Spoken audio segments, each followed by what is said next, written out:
A message from Mensa and the Ad Council.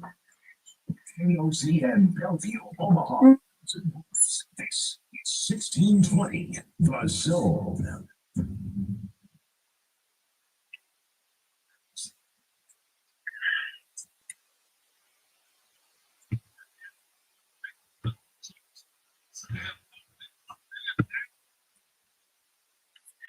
The crossover is powered by Everlevel Concrete Repair in Omaha at everlevelconcrete.com. Boys, how are we? What's up? Whoa. Okay, so I had this conversation with your co-host, Josh Peterson, yesterday. I go, Yeah, are you the reason he's dead? Did Why? you kill Josh Peterson? what do you mean? I love Where Josh. is he, Matt? What do you mean? Where is he? Was he supposed to be here today? You were clearly the last person to talk to him. I was texting him about the book that I'm reading or listening to yesterday. That was the last time I talked to him. And I just texted him. I go, you're not in today? Did you guys not know he wasn't going to be in today? No, you killed him. I didn't kill him, guys. All right. I did not have anything to do with God, it. Josh recruited McMaster to his murder cult. That's what this is. Whoa! What do you mean? I'm not a part of Josh's murder it's like cult. the Sith. You know, there can only be two. There can only be one. You have to kill the master. Do it.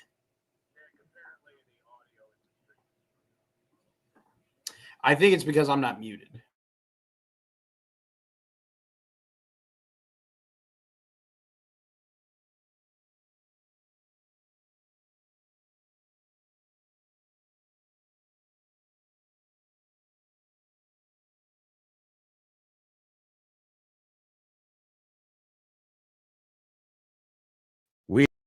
You didn't add studio to the stage. Well, studio's there. Nope, I just added it. Oh, well, now, thank now they can And hear now it all makes sense. you. It was my fault. We're all off today, kids. It's been a morning. We're all off today. Hello. It has been a day.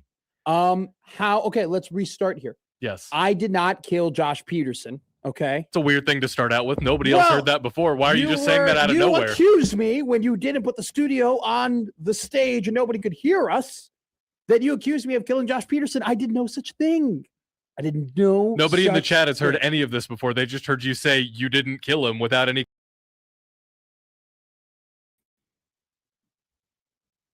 Oops.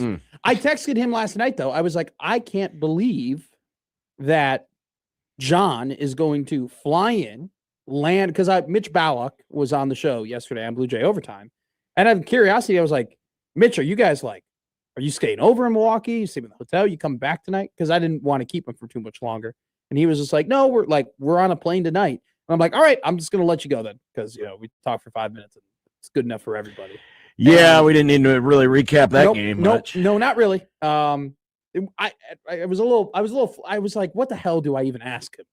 To be fair, I was just, and I think you did a great job with Mac yesterday on your interview. And he, your guys, I've told you before, your guys' interview is always great. But anyway, he tells me that they're flying back. They're going to land at 2 a.m. I text Josh and go, how the hell is John going to do that? That sounds brutal. That you fly in, you land at 2 a.m. and then you got to drive all the way back to Lincoln. That sucks. Mm-hmm. That sounds like my own personal hell. Yeah, well, it's funny because now I have not seen any of the broadcast. I saw a few clips, highlights, and you really can't judge a broadcast by it. But, for a game between two unranked teams that had 3 announcers on site and then a 4-man studio show compared to a top 5 matchup which had 2 announcers on site and no studio show. Yeah. It was quite the juxtaposition, I'm sure, in terms of broadcast assets committed to a certain project. But welcome to broadcasting in 2026, John. They go. Apparently, it was really bad. They go to the panel show for the Creighton game, and I'm like, they got Bruce Pearl talking about this. Like they got Bruce is out of retirement to talk about this shellacking that's going on. Yet we have Nick Stauskas, who you can say what you want about him playing at Michigan and him having a bias or whatever like that. John, it sounded like he never announced a game before. Like he was quiet and awkward and like wasn't turned up all the way. It was embarrassing. It was, and by the way, surprising considering the fact that Peacock is typically, grade A in terms of production, in my opinion. I always think that Peacock and Amazon. Well, have really now good that now broadcasts. that football's in the rearview mirror, they probably said, "Okay, let's let everyone go home now, and we'll let the college students or some I don't know." I mean, dude, I've heard college students better than Nick Stauskas, who then went 12 rounds with our great friend Jacob Bigelow. Listen, this has been an issue. This is an issue, and I said the same thing when Tom Brady first broke in. That we are now so starstruck by bringing in ex-jocks. I'm about to go Howard Cosell. Go ahead. We are so enamored with bringing in ex-jocks that we don't care if they have any chops whatsoever. If they have a name, we must put them on the air. Yeah. You know, people like Nick Baugh, who didn't have a big name, worked his way up, but he earned his way where he's at because he worked his way up and became really good at his craft. But we give people that have a name a pass.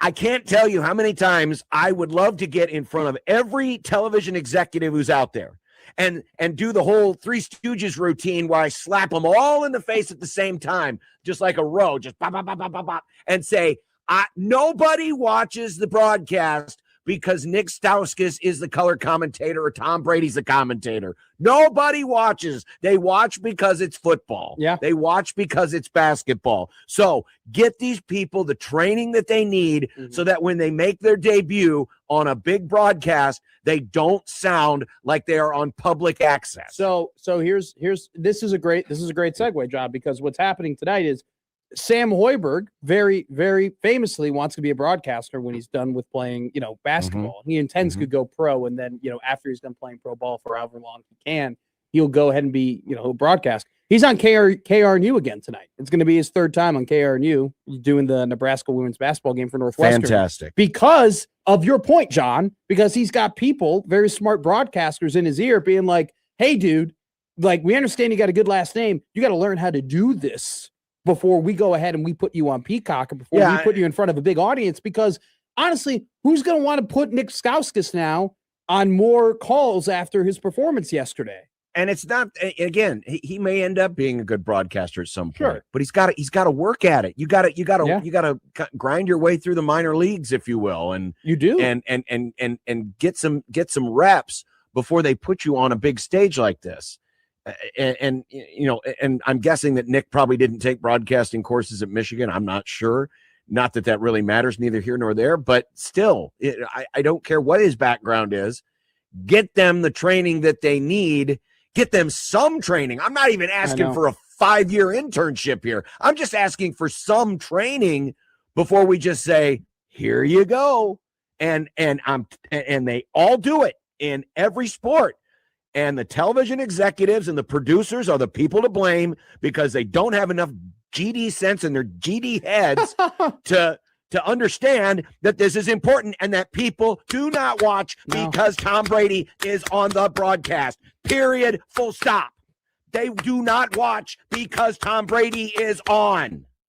Now, I give Tom Brady credit. He's gotten better this year. But imagine he would have been a lot better last year if he would have gotten some reps on a college game or a high school game or a freaking junior high game, for all I care. I swear to God, people who run television are the dumbest people on the face of God's green earth, next to the people who run college football. Well, we're joined by Michael Severe here on the crossover. Hello. You're on. Am I on? We need to hit the Hi, rant. Michael. We need to hit the rant gong after that one. That was a solid something. rant. That was a great rant. I don't agree because there are people who watch because of Tom Brady. There it is. No, they don't. But yes, they No, do. they Yes, don't. they are. Yes, there are. No, I they don't. guarantee you there are people that watch. There's some Tom because Brady of it. sickos You're out there. talking always, every time. I always tell you people the same thing, and I mean people in the business. You think of the 1%ers because you are involved in it. You got to think of what people do and what people believe in and what the average Joe or Jane who doesn't watch will tune in for a guy like Tom Brady. Trust me. That's the You way only life see works. Tom Brady at the very beginning of the broadcast. If they come in the middle of the first quarter, they're not going to know who's on the air. That's If not they're true. that casual, they don't understand Hey, who's Tom, on. when you were in Super Bowl III, or the last time you were in a Super Bowl, they constantly reference him. They put him on screen more than any broadcaster I think since John Madden. To be the mediator here, I think you're both correct in your own ways. people do tune in for big superstars for sure. If People tuned in for John Madden. wait, oh yeah, and he Because was John Mann was good. guys. Not the very One beginning second, they tuned in. one second, guys. Like if Travis Kelce became the color commentator, He will. People would People are gonna tune tune in. in. I don't wanna live because in that Travis Kelce He's is going great. to He's be very announced. talented. I don't know what you guys right? are talking about. Great Like, podcast. I like It's a the very good podcast too. podcast. Yeah. I listen to it all the time. Yeah. His He brother's will- awesome. They will go ahead and he becomes a color commentator. There are so many people who would go ahead and be like, I want to listen to that because that guy's doing it. Now, Do you think that'll translate though? oh, 1,000,000%. 'Cause talking With on a your own- podcast with your brother is different than talking on a He's still- national He's broadcast. still comfortable on a microphone. You got to be comfortable in front of a microphone. You got to be comfortable with people not only taking in your information but judging your information as well. He's already built up that comfortability.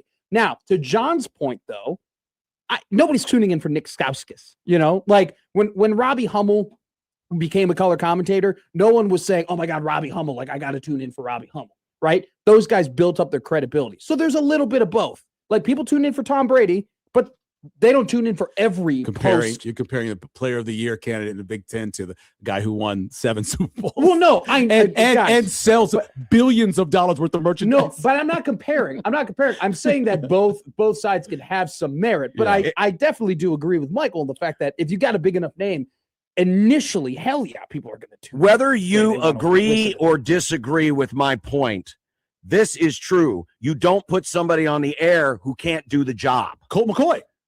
They did it with Colt McCoy. Same group, NBC. And that was pathetic. Same thing. Yeah, they don't think that way though. They They did do it- not. You know, yeah. people who are in that position most times nowadays aren't from the actual on-air broadcast. Now, more and more salespeople and people who were outside of the business now are put in those leadership positions. It happens all over every level, including in radio, and they don't know. Yeah. If they had somebody who had been doing it before who gets elevated, then they would know, but they don't. They have no idea. They even do it with NBC. Even does it with broadcasters because there was no reason why Jack Collinsworth should have been broadcasting on the level that he was broadcasting. He should have been. on. He should have been doing Division II football. Yeah, Until he was ready to And- be able to come on. It's and But that's a his guy name, too. yeah. He's not even an athlete. He's just His he's name. supposed to be a Dad's name. straight up broadcaster. That's And name, yeah. Jack Collinsworth has gotten better if you listen to some of his more recent. I have not heard him be good yet. See, but that's the problem. We are now going to look at Jack Collinsworth, and for a long time, we're going to immediately think he's bad because they put him on that big stage and Exactly. he was First terrible. impressions are huge. They're massive. That's why you got to have training. You got to get your training wheels on and learn how to ride the But bike you can. before they stick you out there on the velodrome running out in the Olympics. But I think to your point, John, there has to be a balancing act in terms of who you do that for. Because like Tom Brady, because of his name, because he's a big deal, he's going to get consistent chances. They did to- multiple mock games. Yeah, That was the but I'm best way saying they even could do when- it. Yeah, even but a when mock Tom- game is That not was the same. that as was the doing best way real to do it thing. for him. I just think what he needed was it wasn't Tom wasn't ready. He just didn't get the correct coaching. Another Sure. problem we have in this business, And that's a and good point. every business is that they don't do enough coaching. One, either they're too scared to tell somebody who is a star, hey, you're doing this wrong, or they don't do it at all. Yeah. They don't try. And what happened this offseason greatly was they coached him. Yeah. And they talked to him. But And I- he got better. Yeah. He Just did the get opposite. better, and I don't mean to pick on Tom Brady, Yeah. but that's the most famous example because last year It's okay to it pick was on rough. Tom Brady. But It because was really, really rough. But because of his name and because of how much of a draw he is, they continue to give him more opportunities. Nick Stauskas isn't a draw, right? And there are guys similar to Nick Stauskas who get thrown out way too early, and they're not going to get more opportunities Yeah. because they're not a draw and because they were terrible. I and they understand don't it want was to the listen number to 2 it. game. I get that because even though it was number 3 versus number 5, it wasn't Indiana Purdue. So I get that got the better crew. Sure. I get that. But you can't tell me that of everybody they could have picked. Hell no. And by the way, I love Burmeister as a Yeah. draft guy, as a guy who does football, sideline guy. He's not a play-by-play guy for basketball. He's just not. I've listened to him a couple times. He's not good at it. So even having Burmeister on there was a poor choice. but here's the problem move the needle all the way. He's not very good. yeah, I basketball-wise. understand at the beginning of the season that Indiana Purdue is going to draw is the one that you're going to draw your attention to, but we hear it all the time, and this has happened to Kevin, this has happened to Nick, where at the last minute the network will say, nope, we're flipping crews because this game no, all I'm of a saying sudden Indiana was Purdue's the bigger game nationally than the game that Nebraska's playing against Michigan because Nebraska's name is in it.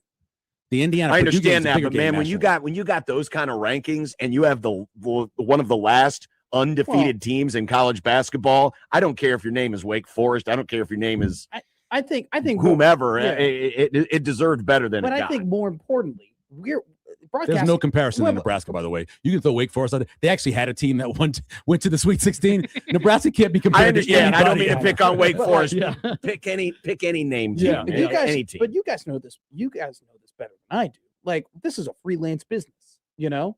Oh, yeah, sure. They could have easily made 2 calls. Well, they to took be- Stops because he probably lives in town. Yeah, but like you could He have probably made- lives there. Sure, but you could have been like, Nick, you know what?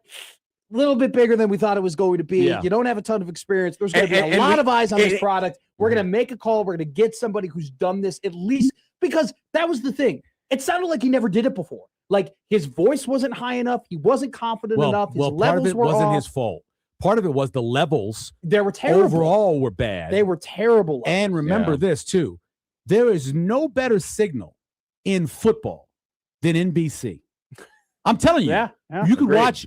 That was a horrible signal last night. Well, it was muted it was- color wise. it The was sound muted. balance was bad. It wasn't just the fact that Burmeister and newbie Nick Stouts were doing the game. Everything about it was bad. They didn't show replays after big plays. No, they they didn't do didn't. anything correctly Well, it took them forever to like to get so- to the review of the to- ball knocked out of bounds. That, and it took them forever to get to the Hoiberg charge. They had to go did to too. break. They had to go to break. Yep. Everyone's sitting there being like, "What the hell happened?" Can we Like, we're see like, it? Sam just got ran over. Yeah. He's holding his head like he's got a concussion. They go to break. His and- headband is in the stands. Yeah, and we're all like, "What the hell is going on?" And it takes them 3 minutes of commercial yep. to then come back Yeah. and be like, "Okay, first off, Yeah. Sam is okay." Yeah. And then here it is. Yeah. And then Stauskas goes, that was a risky play for him with Because he had 4 fouls, yeah. to go ahead and try. Yeah. He's got 10 toes down, John. But no, He's that's not true. He did not. He Yes, that was a moved. charge. He, That hold on, was let me a let me charge. let It me- doesn't. let me You tell you can this. shuffle your feet. Let me You tell you, have I legal know- guarding position. I know you're allowed to go laterally,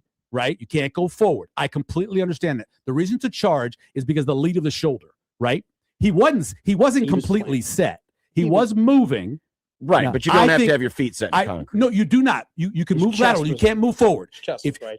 the first step was forward on his shuffle, and then the next one is side. So I could see it being either way. But here's the thing: there should have been a call.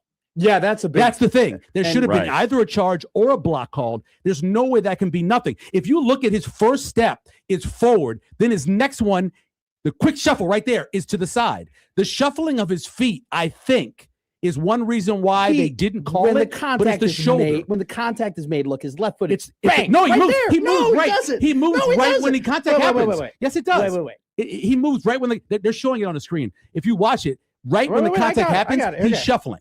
I've watched this 15 times. He's shuffling right when it's the contact happens. Let me get it right here. But no, I think I would have called a charge because of the shoulder.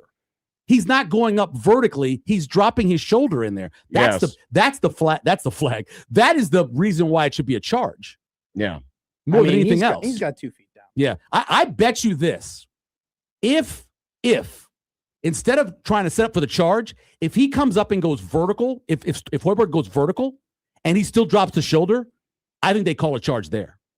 So this is. I think they call a player. What do you, control what do you foul. mean if he goes vertical? He is vertical. No, I mean leaves the ground like he's gonna block the shot. So this Oh, is leaves the Straight up. ground. So he this is actually what- goes up vertical. Like he's Honestly, gonna- if he goes up, I wonder if it's even less likely. So they here's call the it. shuffle. No, I think they call it right there if he No, does no, because he's not just trying to take a charge Yeah. with 20 or 40 No, seconds, I think whatever he's left. right. I think he's right to do what he did here. And now here's the little shuffle you talk about. Yeah, get a little There's shuffle. a little shuffle right Yeah. there. But by the time the shoulder comes in, he's just down. But is he just in the down. air when the shuffles happen? The call, so when referees are looking at it, if he's in the air when the movement's happening, that's when they count it But moving. this is where the contact is made. Yeah. He's not in the air. His, Well, he's already in the act of shooting. Yeah, his he's in the act tippy of shooting toes are right there. down though on both He's there. he's You in the go act of back. shooting right there. I mean, See, that's active again, shooting right there. Yeah. if this is not a block or a charge, gotta be whatever you want to something. call it, then you gotta just throw the whistle out and just pretend like this never happens But- anymore. but And the that's I mean, kind of there what they is did. something happens on this play, They allowed 2 hook and holes to happen without calling Well, them. also- One was which incredibly is crazy obvious, because you're supposed and to it- review and it those. hurt somebody. Hey, was I? Oh, that was wild. He There's actually a hurt guy, Hoiberg He, with it. he put him in a Bob Backlund Yeah, chicken wing. he actually it hurt was Hoiberg with it. ridiculous. Yeah, and they didn't call that one either. Well, they called it on Hoiberg. They said it no, was not that one. They didn't call anything. Yeah. There was one where they There- didn't call it. The ball There went out was, of bounds. there was also 2 on both sides. This isn't just me being Nebraska pilled here. No, they were 21-24. Oh, the other but- team was 3 or 4.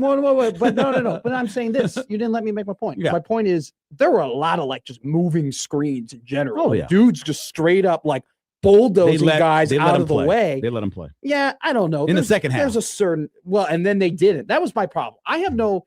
If you're bad, if a refereeing crew is bad, it is what it is, right? But if you're inconsistent, I have a bigger problem. It's the worst with that. thing, yeah. They like. Oh, sure, I much rather you be bad, but be consistent about it because now we set a standard. We set. Well, that was the issue in the Elite Eight game. yeah. They allowed physicality to happen that whole game, and then at the very end, R2 does a little bit of a grab, and all of a sudden it becomes a foul. But the biggest- when the whole game you're plowing people, you're elbowing people, you're running people over. But that call was nothing is correct, called. though. The biggest problem I have with yesterday's game was they played 40 minutes of basketball, and I couldn't tell you what was or wasn't a foul At the end of it? at the end of it. At the Yeah. very end of it, Yeah. if you played me a clip, Yeah. I could not tell you did they call foul there or did they not call Okay, foul there. I'm That's glad- the biggest problem. I'm glad you mentioned that. I watched both games last night. I'm trying to make an effort to get more into college Well, basketball. congratulations. You've watched the second half of that Creighton game. Yeah. Good for you. I But was- only it was John should have been forced to watch that. That was rough. I was forced. I felt terrible. I got paid to watch that. Oh, okay. So, But- I, Good for you. so I did too. But that's as somebody who's trying now as an adult to get into college basketball, that's always been my issue with basketball in general. I never know what's a foul anymore because I see something like, surely that's a foul. Nobody says anything about that. And it's the inconsistency. Yeah. I texted somebody after the first half and I go, I was like, Nebraska should have about 6 more free throws after the first 20 minutes of play. I texted somebody and said, these referees are going to get involved. I go, this is going to be a ref show here. Yeah. The fact that I can watch 20 minutes of Big Ten play and tell somebody, hey, the refs are going to play a factor in the second half should be an indictment on the league. Well, you knew it. No, hold on now. You know the reason why, more than referees, is Michigan looked and they said it was 98 points scored in the first half. We can't do this because we shoot so poorly from the three and take bad shots. They became really physical. They challenged the officials to make calls. Yeah. Much like you have a secondary like Nebraska was a couple years ago where they just held all the time. We're going to challenge you to throw a flag. Yeah. That's what Michigan did. It was a great strategy. You gave. I it was mean, we 98 see that in points. the Big East all the time. Yeah, that's exactly. what Seton Hall does. That's Yeah. what St. John's does. Is that why That's what Nebraska St. John's does. Is that why Nebraska had so much trouble shooting threes last night? No, they were tired. They man. were They were just tired. They were gassed. They what? played 6 guys the game before, and they basically had 6 guys again They to had, play. they By- had four. They had Well, 4 and of their it was- starters were over 35 minutes yesterday. By And the it was- time I got it was home, gonna- it wasn't going to be sustainable to keep up the pace they were. No, the doing way in the Lawrence first was half. shooting, he was out of his mind. Yeah, Jack, he do you was nuts. remember? Because you've called what 1,000 games in your career? I'm just going to put a small number on it. All right. Can you remember a game where the last bucket by the winning team was scored with 9:56 remaining? Ooh. The last bucket by Michigan was scored with 9:56 remaining. They free throws, 11 free throws. The Hoiberg, that was Well, the Hoiberg thing happened in the last minute. Right. I Yeah. don't count that because it should have been a block charge. Okay, but Yeah. that's not. But I mean, like, that's- legitimately- you're saying I'm saying legitimately everything else that happened around them, they shot 11 free throws down the stretch. sure. And that was essentially was their points. That was basically what they got. You know what? That happens in the NCAA tournament more than you think. But That's I probably a agree. lot of I think they missed 14 shots or 13 shots during that stretch. Wow. That's a lot of shots so many. to miss in a row. A No, lot of shots to and miss. and the funny thing is too is that I think at a certain point they were just like, we're just gonna go to the hoop and get a call. Like they weren't even I think they they were thought that kind at of halftime done. too, yeah. You know? Yeah. But I think it's really funny. Like another frustrating thing about that game was that just Nebraska they would call so I know over the back technically isn't like a foul call. No, it's displacing the man in front of you. Yeah. Yeah. It's more of like it's the push but that's what we call it over the back Displacing, or yeah. whatever. They would call that in Nebraska because Nebraska wasn't big enough. But then Nebraska would go on the other end and they would box out, and then they would call a bunch of they'd call a bunch of boxing out fouls on Nebraska. I'm like, they've just impeded their ability to read. You know on the ball. Leo Curtis play where the ball goes out of bounds Yeah. and they had to review it? That's a foul. He bumped that guy from behind. Yeah. That's probably called a foul. They didn't call it. They let the ball go out. And what they did, and you know this, you see this all the time, John, they gave the ball to the team that should have gotten fouled. Yeah. Mhm. And then they Mhm. reviewed it and ended up in Yeah. Nebraska keeping the ball. So I was going to ask you. By the way, Go just real ahead. quick, just to clarify, so Shetter made his 3 with 9:56 to go. Yeah. he made a layup with 5.5 to go, and then there was the play featuring Okay, I didn't see Hoiberg the with a 5. minute I didn't see 7. the 5. So, but your point is still valid. You went 2 for your last 10. 2 for your last 10 and won the game. Crazy. Coming from behind because they were trailing the whole game. Yeah, 35 minutes, I believe, is what Nebraska led. 37. 37. It was minutes. 37. That's It was like crazy. 37-39. 36-18. I got the Okay, box score very in front of me. 36-18 is what they led for. Yeah, by the time I was able to get home and put it on, there was 10 minutes left in the second half. So that's all you I saw was that. Yeah. Yeah. They ran out. They just ran out. They just ran out of gas. I got home, I Ran saw out the of score, I'm like, holy crap, and then I just watched it whittle down. Leo Curtis looked good, though. He might be something. Everybody mean, says he played well in the summer. They said he played well in the He's summer. slow, Right, but he can. But if he gets, But he's a fat- legitimate 7-footer. You know what's going to happen? He's going to get offered money. Yeah, He's going to get He offered could. money. He could. could be a Murray Yeah. State racer. Murray State, that reminds me of college baseball. Hey, they got a big game tonight. Play Illinois State, 2.5 point favorite. This is how you know I've come from the Michael Severe coaching tree. Just the ability to just rattle off random ass Missouri Valley Conference spreads. They go, Matt, why? Connor Happer goes, The only team I follow is Murray State. Connor Happer goes, Matt, why can you do that? I go, do you see the man who's basically brought me up in radio? Do you see this guy? Your radio daddy. Don't put a Y at the end of it. Okay. No. Dad? Stop. Granddaddy? Son? Once you're Bob? past, Radio Papa? Once you're past the age of 40, Radio Pop Pop. Radio Pop Pop. once you're That makes me a grandfather, yes. That'd be funny. Once you're Pop, past pop. the age of 4, you just stop putting the Y at the end of dad, right? It was just dad or father. No more daddy. Which, by the way, I'm shocked that Michael Severe is here talking to me I'm not really talking to you. I'm because talking near you. we have Yeah. to talk about this. I'm Sean not Bishop. talking. I'm not talking to him actually. Michael Severe has blocked me on Nah, on know. text. I know. It's. I I mean, it's know. ridiculous. It's one thing to have a bad take, or it's another thing to just have a. John, why did what you John say- has is like John, some why sort did- of. Why did you say What it John like says that? is true What because John has it's happened is- many times. What John has is like this game playful thing he does.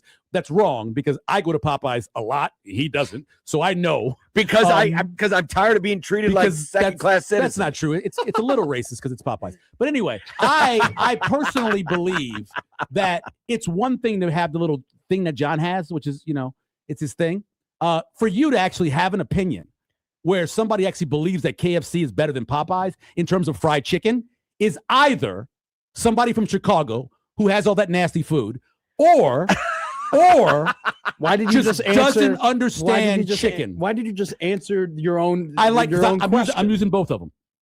I'm using both of them. I've never said Popeyes has bad chicken. Well, no, I he- never that's- just said said Popeyes he is bad chicken either. He said KFC is better than Popeyes. Yeah, I prefer the then original said recipe. The original recipe over Cajun spiced or something like that, Yeah. which is just ridiculous. That's why I cannot no longer have a relationship with you. I just can't. First we, off, we first- can't. first we can't off, anymore. I would like to tell you that We can't anymore. It's ridiculous. I love Louisiana food.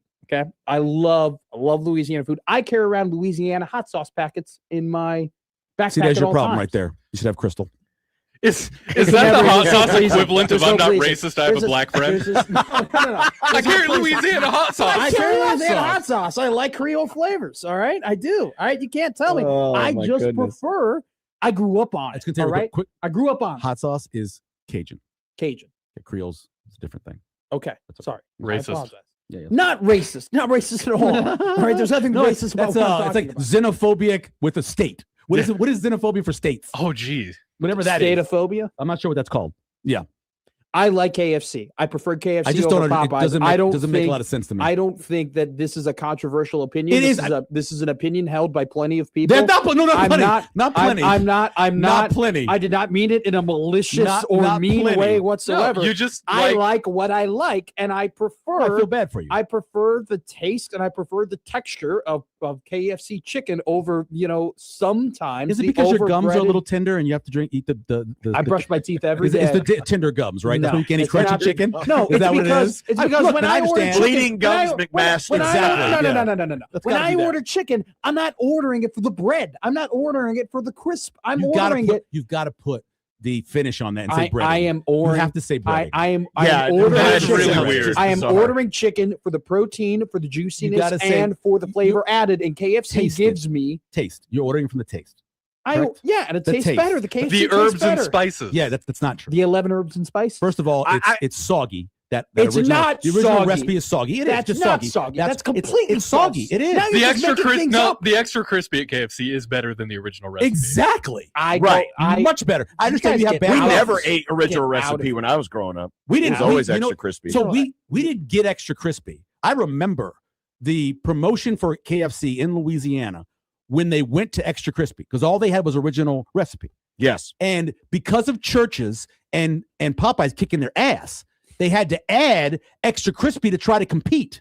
That's what they were trying to do Look, because all of them were closing. I absolutely refuse to stand up here and say You're sitting. I like something more than something else and get shamed about it. It's my tongue. You're it's my gonna taste gonna buds. get shamed about it because it's I'm a bad not. opinion. It's not a bad opinion. It's KFC like your is- opinion about your K- rankings of ranch. KFC. Whoa. What do you have? I You just don't like ranch. I don't like ranch. I made that up. Yeah. I like KFC better than Popeyes. Sue me. I like the smell of bacon in the I'm morning. actually thinking about suing you. About what?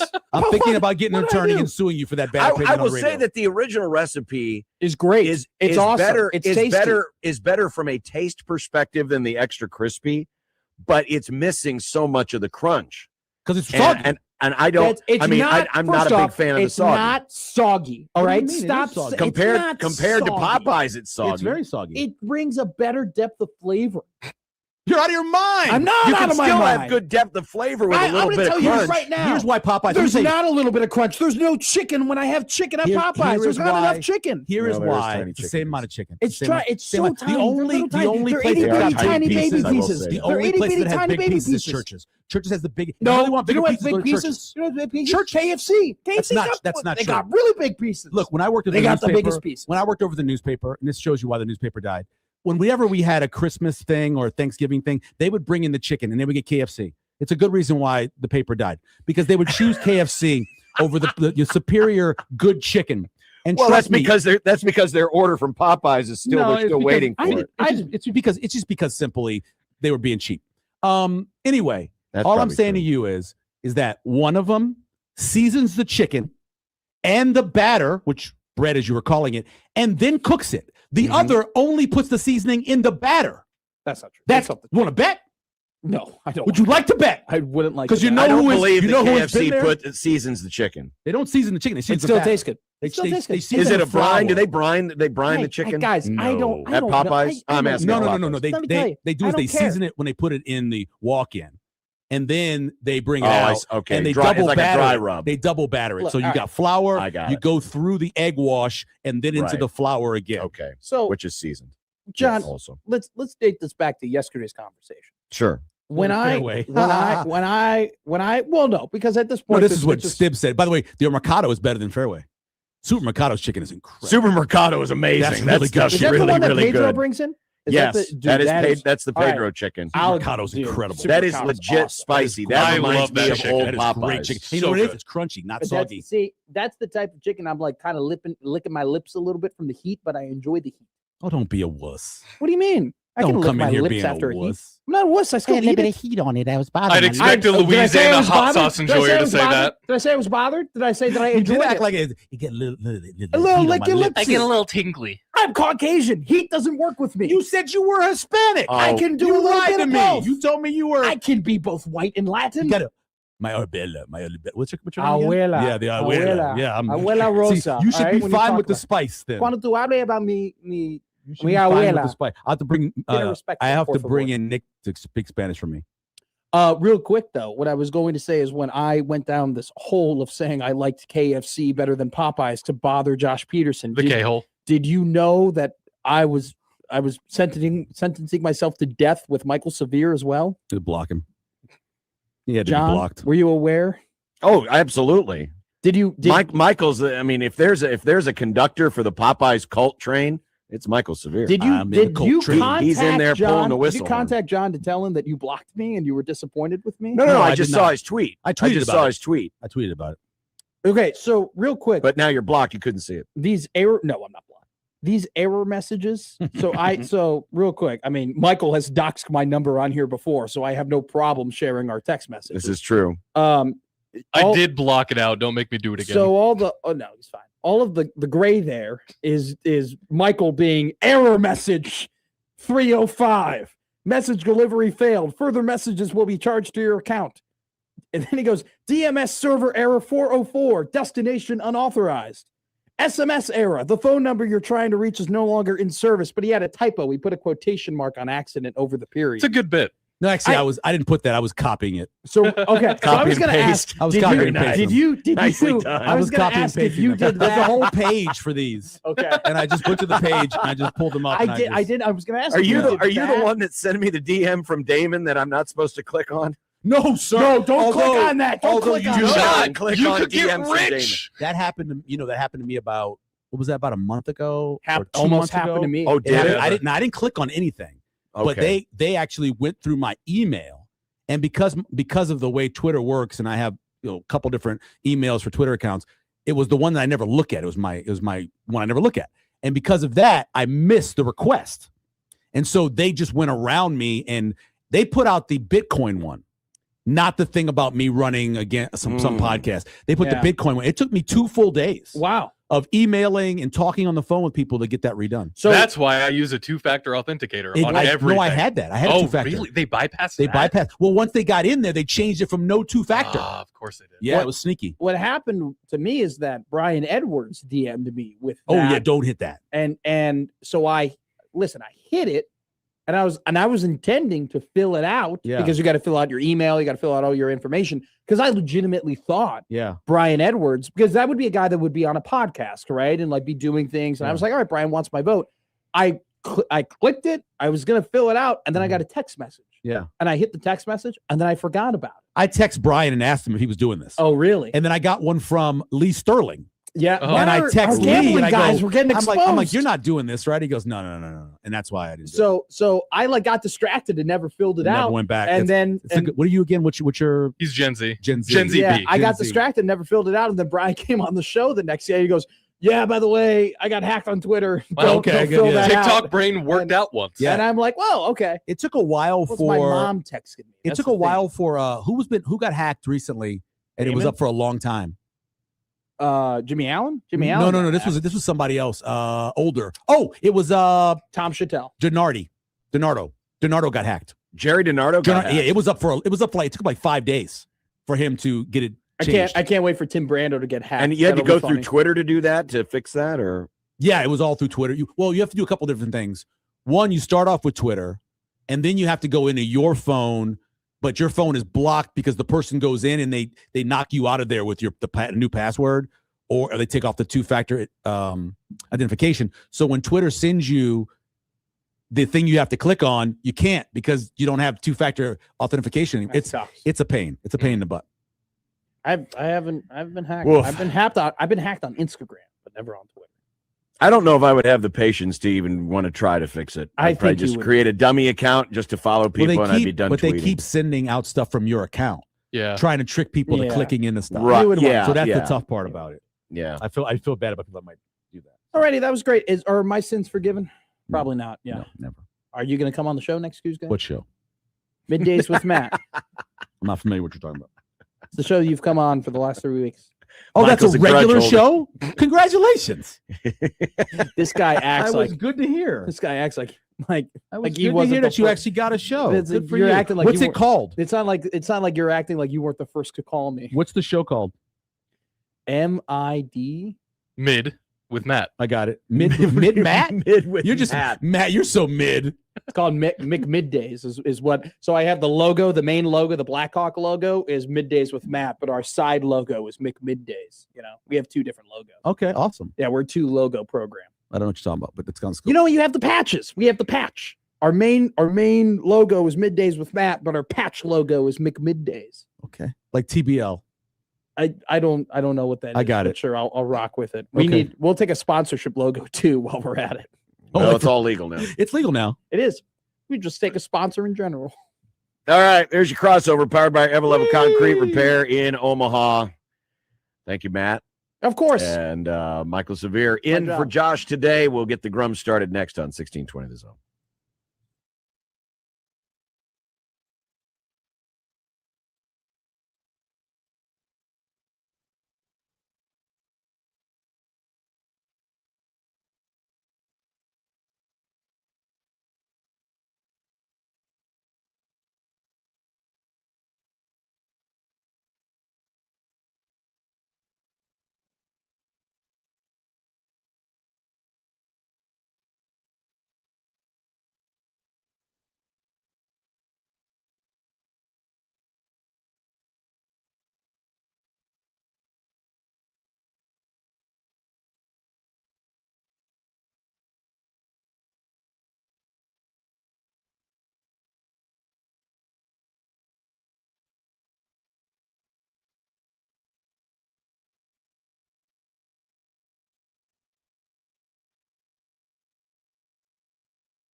KOCN.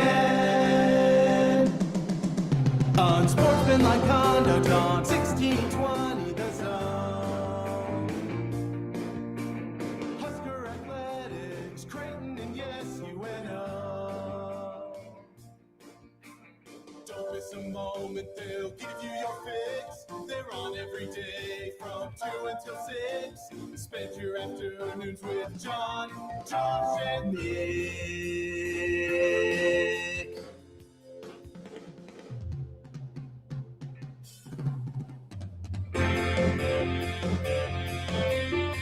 John, Josh, and Nick. They'll show you what sports talk really is. Now Eli Manning is not a Hall of Famer. All right, fine. Take a torch to the Pro Football Hall of Fame, burn it to the ground. It don't mean nothing no more. Our pets' heads are falling off. Disaster. Unsportsmanlike conduct on 1620 The Zone.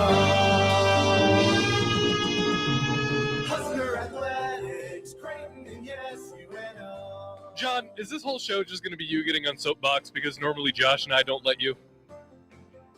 No, I'm just doing this to keep myself from falling asleep. Oh. It's one of those things where you're just like, all right, I'm going to push the gas pedal all the way to the floor, and we're going to keep going until we hit something. This one goes to and then 11. we just stop, and then it just. The question is, should you be a Hall of Famer for 2 really good postseasons? That's the question, always with him. Should you be a Hall of Famer for having 2 good postseasons? One of which was really led by your defensive line, who just gave, Brady just messed the entire game.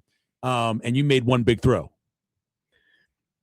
This has been a long time argument between Josh and I, mainly because Josh is Josh so hates the Giants. anti-Eli, Right? And I'm so anti-Cowboy and Patriot, and I think just beating Dallas and New England in the same postseason alone should not only put you in the Hall of Fame, it should get you a Presidential Medal of Freedom. But that's neither here nor there. Yeah, he gets it eventually. I agree. I mean, he will. That was just mostly a joke. Which, by the way, all of a sudden, we weren't supposed to know who gets in and who gets out. We're not supposed to know. And now everything is leaking. We got a leak inside of the Pro Football Hall of Fame room. Who's the leak? Is it Pete King? What's going on? Because one of the best things about the NFL Hall of Fame is the door knocks, right? So they get a hotel room. They all have a hotel room. They get the hotel room. They're in this is for the final 5, or final however many they were going to pick. And then they come in and knock on your door. And if you don't get a knock on your door, you're not getting the Hall of Fame. And you get the knock on the door, and they have the cameras there, and it's the emotion. It's like Publishers Clearinghouse. It's a little bit like that. Yeah, except there's no Ed McMahon. There's a really giant guy. The Baker doesn't do it anymore. He retired, didn't he? That Baker guy, the big giant guy that used to do it. I think he retired. Because I think last year I don't remember seeing him doing. Yeah, the door I think knocks. they get like ex-teammates or something. Yeah, it was a bunch of ex-teammates last year that I saw. What made sense for Sterling Sharp to have Shannon Sharp tell him. That made a ton of sense. But it's one of the cooler things to find out that way. Well, you remember what it was like when Bill Cowher and Jimmy Johnson both got in, and they did it on the TV show. Yeah, on the set. That was really good. Which was really cool. That was really cool. Yeah, you're right. So they're messing that up now. Jerks. Well, I guess now what Bill Belichick can expect is for Walter White to show up and says, "I'm the one who knocks." I'm the one. Listen, and you're not getting in. All I know is, and by the way, we're rewatching that with my youngest now, with Logan.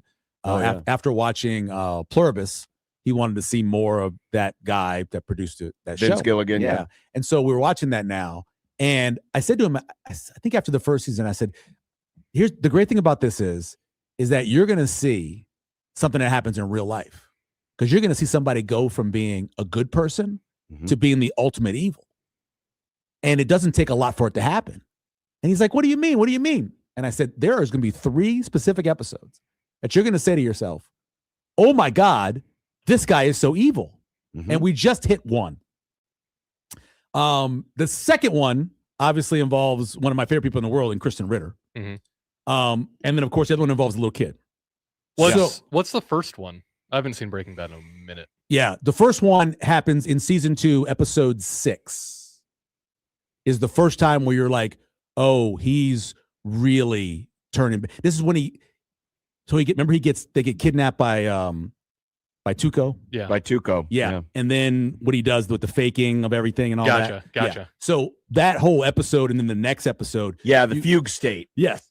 You get to learn out more about how he's changing. Mhm. And then, of course, the thing's going to happen with Kristen Ritter, and then which is really when everything turns, I think, more than anything else. It turns for both. It turns for both Walter and it turns for Jesse Mm-hmm. when that happens. But yeah. But I'm excited. It's fun. It's fun watching the show through his eyes. Yeah, Him rewatching. I just finished a rewatch of it a couple months ago. It's such a good show. I think we're gearing up for a rewatch real soon. Yeah, it's good. It's good stuff. But that's the kind of thing where you can just go back and watch it again, and you can get your head out of everything else that's happening in society and just watch that and do one a day or two a day, and just and nothing says trying to kick your cares away like watching Breaking Bad. Exactly. I did it with West. I did it with the West Wing. I did that about a year and a half ago, 2 years. I went back and I rewatched the entire West Wing, and that was the same thing for me. I just wanted something every night that I could kind of just depend on, and the West Wing was it. It's time for the Grum Down presented by the referees at John Higgins Weather Guard. It's Michigan, barely. Ooh. Jay's defensive issues reach a critical juncture. Mm-hmm. It was bad. Yeah. 68% in the first half. That was not good. It was bad. No. I can't believe I watched that game. 1620. The analytics is Second back, half. folks. We haven't totally shut down the computer and put it away yet for the year. We got a postseason autopsy. Also, I found some comparative stats and charts and graphs comparing Nebraska's ex-quarterback to Nebraska's new quarterback. Creighton head baseball coach Mark Kingston is going to join us because nothing says baseball like a 20-degree day in the metro. That's college baseball, baby. I love it. Oh, look, a day late, $1 short, Stephen M. Sipple, and it's crossed out. What happened? Oh, no. He rescheduled and canceled again? Yup. You tell him I was on? Is that what happened? I don't think I mentioned you. Okay, then. He just sent me. It's like, damn it, I have to go tomorrow. He always assumes he can just come on the next day as if we don't have anything else happening. Well, he is deep. So. Well, in fairness, you asked him today, so it wasn't even like a reschedule from yesterday. You asked him today, so he agreed and canceled all within 2 hours. Yeah. Jacob Padilla, though, is a good man, and he'll join us. We'll talk about mainly the Nebraska game, but yes, he did obviously watches both Creighton and Nebraska. And the Suns, how'd they do last night? Did they play? I you know what? I was up late enough to be able to see the tweets, and I didn't see the tweets. So, Dumb Debates Day. You can send in your dumb debates, by the way. The Pro Football Hall of Fame sure had one yesterday, and the day before that, and the day before that. Dumb Debates, send them into the Zone Twitter feed. Nice. I've been saying the sponsor's name for 3 years now, and I got to get used to not saying it anymore. Oh, yes. Yeah. It's just the Zone Twitter feed now. It's just the Zone Twitter feed. Okay. All right. Okay. The Jet Awards Zone Twitter feed. There you go. We'll give you a free plug. Thank you very much. Get there fast. At USC 1620. Send in your dumb debates. Use the hashtag, please. Makes it easier for us to find them. College football still learning lessons. And were you a big UFC guy last weekend? Why would we talk about this? These and other things coming up because we can. Because we can. I think it's because of Michael. No, I didn't watch any of it last week. I will spend time, but they changed. I had it for free, and then they changed over, and so I don't have it. Oh, anymore. you don't have Paramount, do you? I don't have Paramount. It's the only streaming service we don't have. Although we're cutting back on a lot of stuff. I just canceled. Netflix will be gone on February 8th is my last day with Netflix. That's why we're trying to knock out Breaking Bad, and then we canceled Apple last week. Oh, you won't get to watch F1. I know. I've never watched F1. And then and I canceled something else. So we're cutting back. So cutting back. Now it's that time of year. Well, there's no football anymore. Yeah, that's not a bit, not that a lot of those had football. I mean, Apple didn't really have football, and right? Apple doesn't have. Apple has soccer, which is football in Europe. Yeah. No, we watched a lot of things on Apple. We're caught up on everything right now. So we're like, well, if we're gonna get rid of it now. You're gonna have to, gotta come up with something new. 402-951-1620 if you'd like to join us on the hotline presented by Prairie Flower Casino. It's also a text line, but with Josh not here today, I don't see the text, so you can send texts, but Josh won't answer them until tomorrow. I don't remember my login for the text line. I have to look into that. Also, the Equitable Bank Zone inbox, because old man Doug is like the sun. He's a constant. And he's very old. But he answers the phone on the first ring. 402-951-1620. So we'll get into all of that and whatever else hits today here on Unsportsmanlike Conduct and 1620. The Zone. We'll be back, and we'll look back at last night's game. And Which game? Nebraska. The one that's worth talking about. I had to speak about the other one for 2 hours. It was not fun. Not fun. I've never been asked to do play-by-play of a funeral, but I've been close. Because And last night I was close. Because it's the end of the season?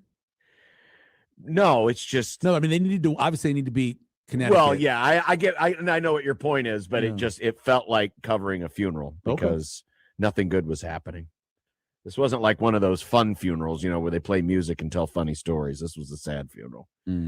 But there's all of that and more here. It's Unsportsmanlike Conduct. Michael in today for Josh, who is out due to the sickness on 1620 The Zone.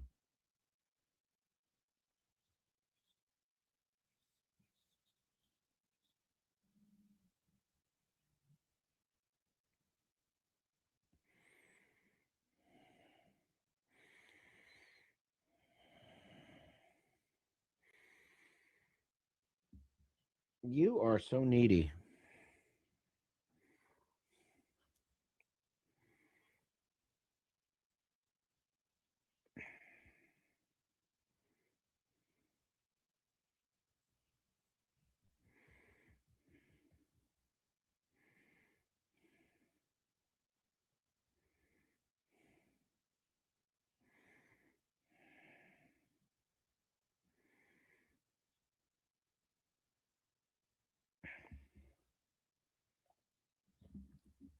Do you need outside, Miss Rigby?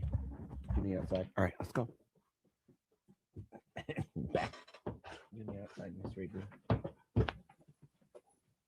Who's that? Who's that? Who's that? Let's see that. What is it? What is it?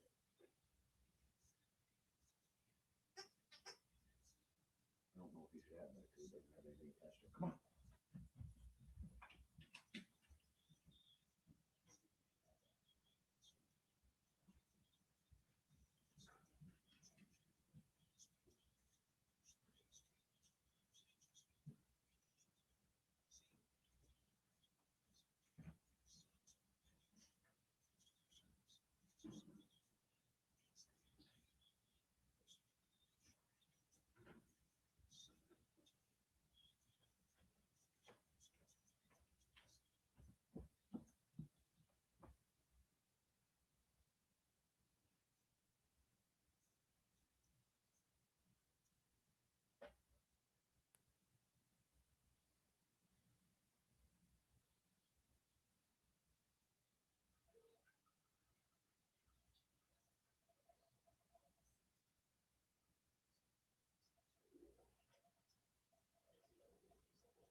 Hey, don't forget to like and subscribe if you visit our YouTube channel, which is very simple. Go to youtube.com, just search 1620 The Zone, and our TV station, I guess we can call it a TV station, our online video station, is right there. And anytime we go on the air, especially if you hit that little bell function, it will alert you when one of our shows goes live. And it could be any of our weekday shows, but also our special shows like After Hours, Severe Reaction, Big Red Overreaction, and 1620 The Pregame. So make sure you hit like and subscribe at youtube.com, search 1620 The Zone TV. Also, enter online at 1620thezone.com for your chance to win our Get Your Together 5K sweepstakes. Contest runs through February 24th. Schaefer thought that we were doing a contest where somebody had to run a 5K. Because he wasn't quite listening to what Connor was saying.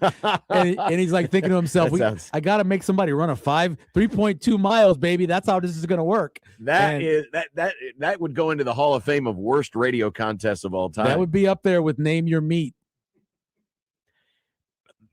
Yeah, that's true. It would be right up there with that one. So, yeah, it would be making somebody run a 5K to win something would be very interesting for a contest.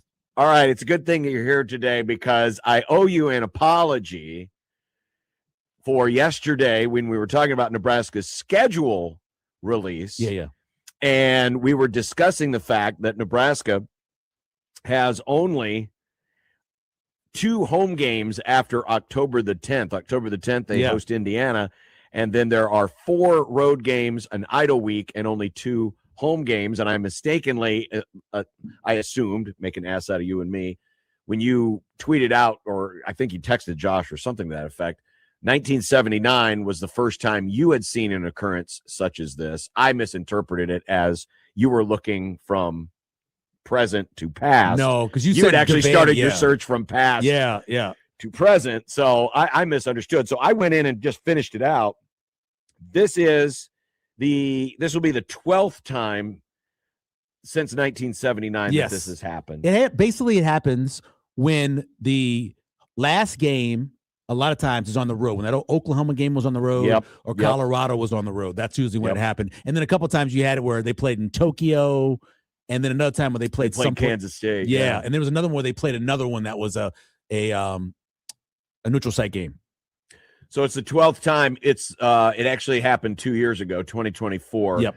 It's only the 3rd time in the Big Ten era, 17, 24, and now 26, that this is happening, with only Washington on Halloween and Ohio State on the 21st. So it's not that rare an occurrence. Yeah. But it still is what it is. I think it's good for this is me being listening to people complain about the cold.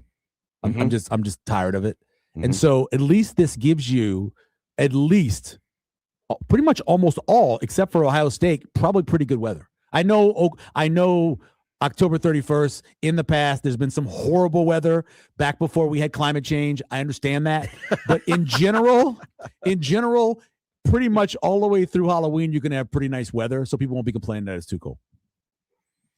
Yeah, that's true. When I look at this schedule, we tried to come up with it. I could make it better, in my opinion, for Nebraska by making 2 moves. 2 moves. I would flip-flop Michigan State and Indiana. Okay. Oh, I'm sorry. No. Michigan State and Oregon. Okay, I would flip-flop Michigan State and Oregon. Because I think it would be better coming off of the 3, powder puff games that you go right in. You're feeling confident. Play one of those good ones right away. Don't you want to be 5-0 though? Yeah. See, I'm not saying you will, but you have a chance. It's a dangerous thing. Every time we talk about this. Who's going to Oregon and winning outside of? I believe only 2 teams have beaten Oregon at Oregon, Indiana, and Washington or whatever in the last 2 years.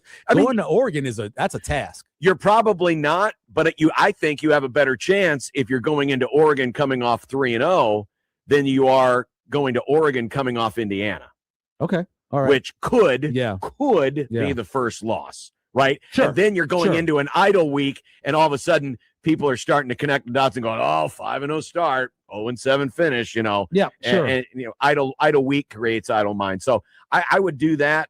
And then I would flip flop Illinois and Washington just so you get, you don't have back-to-back road trips, especially the one to the East Coast. Well, that road game was on October 31st, right? Yeah. I think that would be a Friday night game. They'd move it to Friday.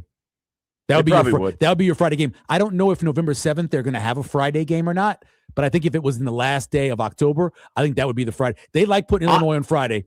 They put Nebraska and Illinois on Friday before. I wouldn't be surprised. I don't know. I don't know if the World Series schedule is out yet, but if but there's a possibility that the Friday before Halloween might be a World Series day. But by November 7th, the World Series would be over. Matters to no one, John. No, but it does matter to Fox. It does matter to Fox. Who does that matter? Carries the World Series. Oh, they do. Okay, I didn't know that. Yes. Okay. See, there's this thing called the World I Series. didn't The realize they were Dodgers still won playing it. that. Okay. Yes, they're still. The playing Dodgers won that. again? Yes, the Dodgers won again. Ridiculous. It is. They win a lot. But anyway, that's. I just wanted to update that. Yeah. I Just to want to clarify. I think the best thing you could have on that would be a winnable game on Halloween, right? Because it's going to be great atmosphere. It's going to be great. It's those days where it's Halloween, people are dressing up, they're having fun. That would be a great atmosphere, and you'd rather win the game when you have a great atmosphere than losing. And so I think Washington on the road is a winnable game. When Washington being away from home is a winnable game. So I kind of like that matchup.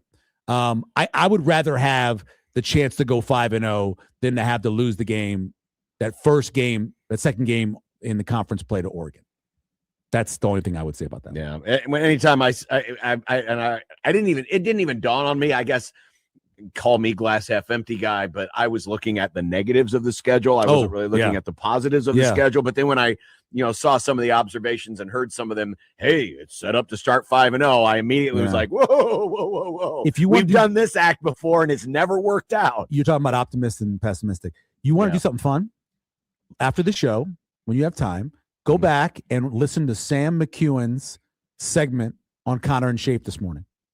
He laid out the path for 8 or 9 wins. I'm in the car. I almost crashed. It was a legitimate layout now. I'm not saying it was bad.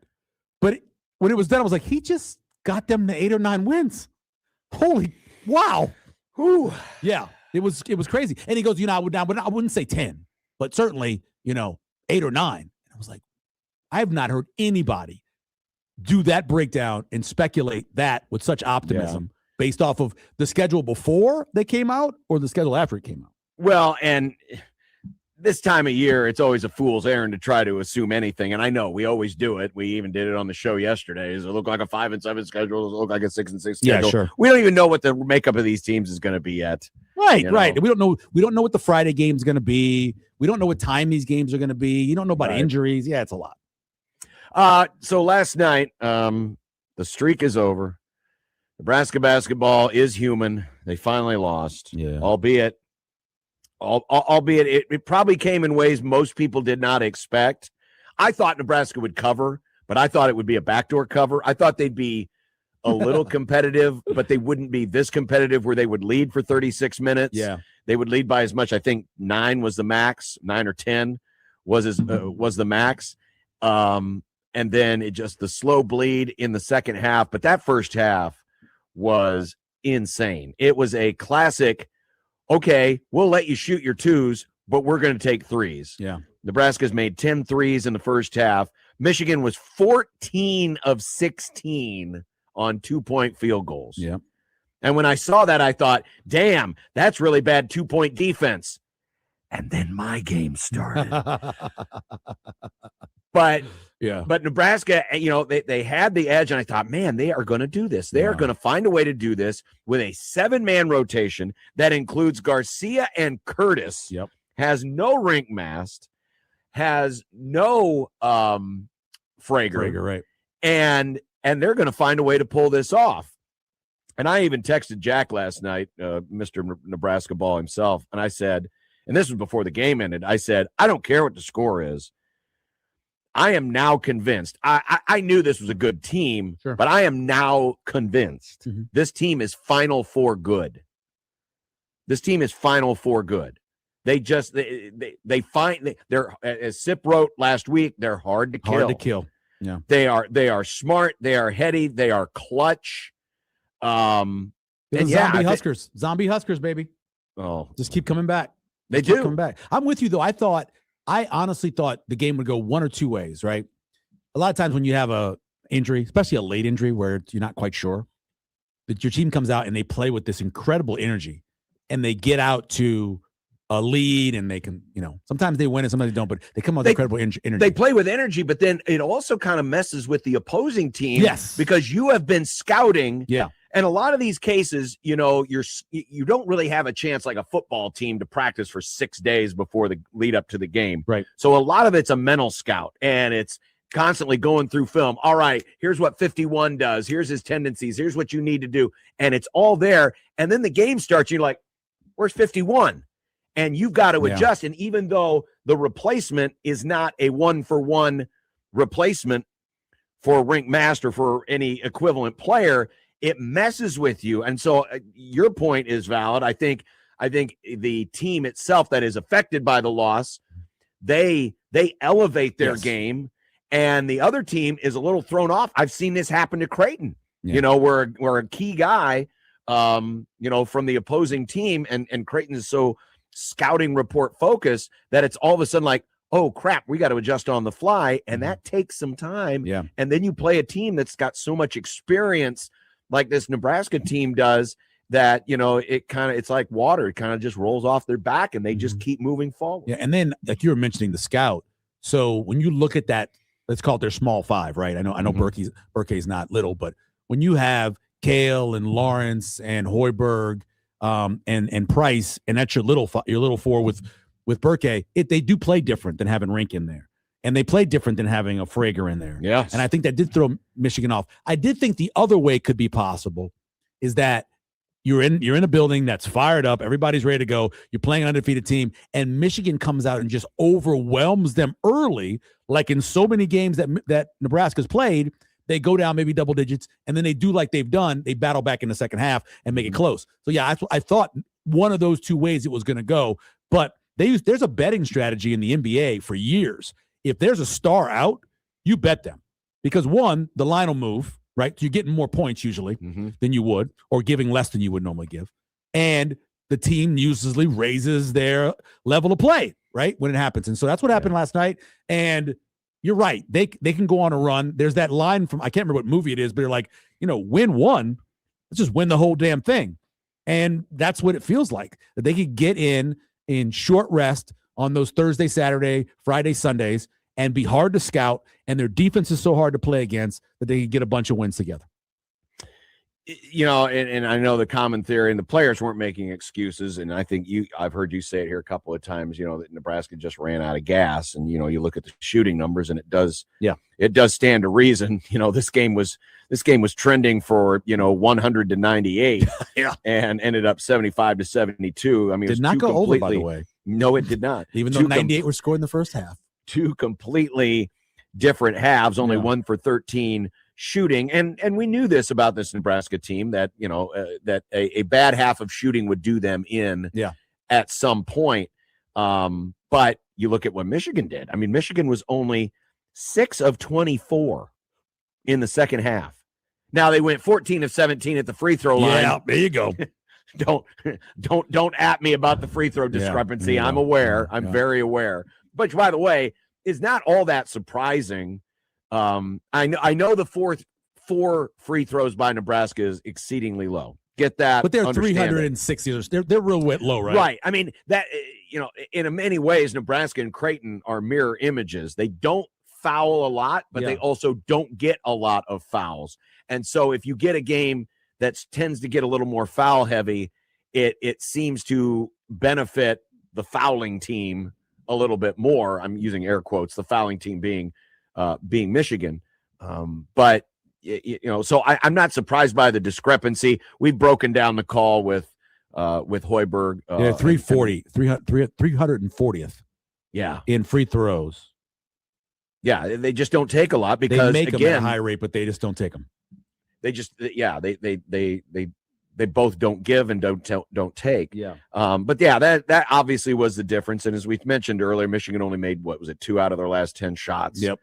And still came back and won the game. It's just, Nebraska didn't have enough in the tank to completely get it done, but it does not take away from the effort last night. No. And just the reinforcement that, yeah, you can take away one guy, but the others will elevate. Lawrence elevated his game last night. Sanford, first half especially, he continues to be a 20-point machine. You can almost pencil him in every night. Yep. 20, 20, 20, 20. And Hoiberg, Even Burke hit his first 3. Sure. Yeah. Got Burke some hit 3. rebounds. He missed some bunnies in the second half. He makes those bunnies. I think they win the game. Hoiberg, 13.7 rebounds, leading rebounder. Always. By the way. He's been doing it all season. 5 assists and 0 turnovers. Yeah. And how many turnovers 0. did Michigan have? At least 12. They had 19. They had 12 in a Cadeau period. had 8 by himself. Yeah, they had 12, and I was counting as they were going over about maybe 7 minutes. It was incredible. They were just throwing the ball. That's why you can be prepared to not take them very far in your bracket because of 2 things. 1, the turnovers, but 2, they take bad shots. They take ill-advised shots when they don't shoot. They take a 3 with like 6 seconds off of the shot clock from a guy who shoots 20-something%. Like, what are you doing? That's a really bad shot. You've got the size advantage inside, and you're taking these bombs from 3. It made 0 sense in the second half the way they were shooting the ball. By the way, it was 11 turnovers in the second half, and that stretch that you mentioned in the second half where they were turning the ball over left and right. But here's the difference. Points off turnovers, and sometimes that's a misleading stat because a dead ball turnover, if you score after that, technically it's a point off turnover, but the ones that you really are trying to avoid are the live ball ones. But points off turnovers was 17-13 in favor of Michigan. So that was a big difference. I mentioned it yesterday as part of the keys. Offensive rebounding. Michigan was much better at offensive rebounding than Nebraska. And while the difference was only +2 for Michigan, the second chance difference was +9 for Michigan. Well, that's design, right? Nebraska does not crash the boards. Correct. They get back on defense. They're getting back on defense. So that was by design. But the thing I mentioned as part of the key was, all right, so Michigan's probably going to get some extra possessions because of offensive rebounds, but you, Nebraska, need to take advantage of the extra possessions you get because Michigan is a little turnover prone. Mm-hmm. And while you did get 19 turnovers, you only scored 13 points off of those turnovers. And so you needed to bring that average up a little bit to offset what was going to be a presumed disadvantage on the offensive glass. Yeah, Nebraska's 310th in offensive rebounding as of this point. So, again, we can talk about moral victories and all that other stuff. I think more of when they call it a moral victory, it lessens what you did. What you proved was that even shorthanded, your system is good enough to play against another top 10 team. Correct. That's what it showed you. And you start thinking or daydreaming a healthy Mass, a healthy Frager. Give us that chance again on Sunday at home against the number 9 team in the country. Let's see if we can do it again. Or give us that same opportunity against Michigan in the Big Chicago 10. or Indianapolis, wherever the Big Ten tournament is this year, or maybe even further down the line. Michigan is. It doesn't look like the same team I saw in person. I saw them whoop Gonzaga. And I've never been more impressed by watching a team live and in person. And some of this is, familiarity breeds contempt.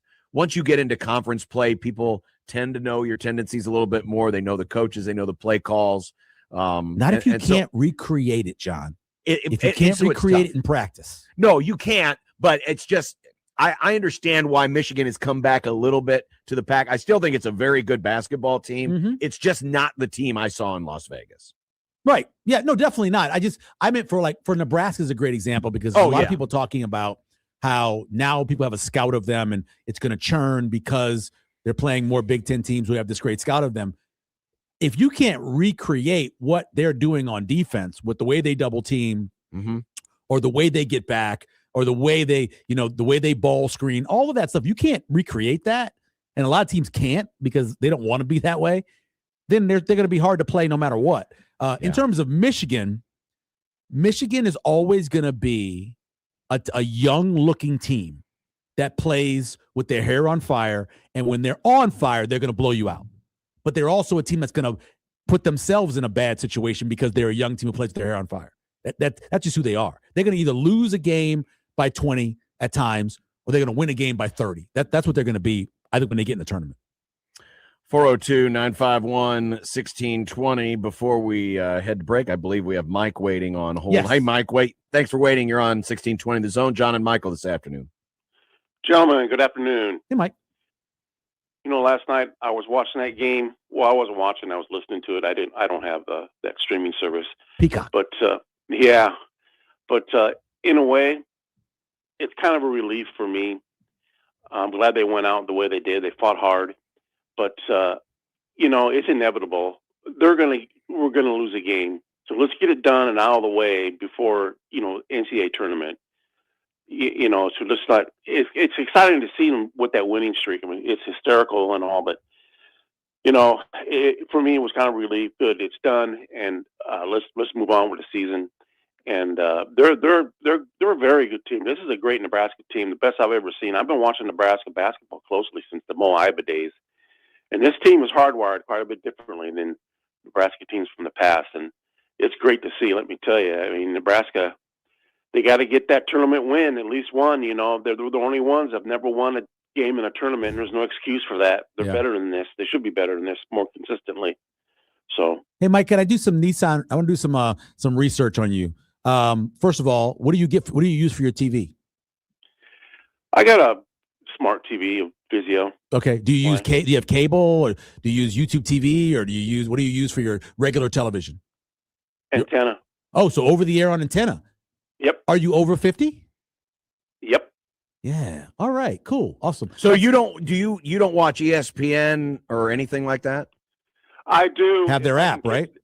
Yeah. If I can catch the game on, no, I don't have any apps. Oh, you don't have any apps at all. So I don't have any streaming apps whatsoever.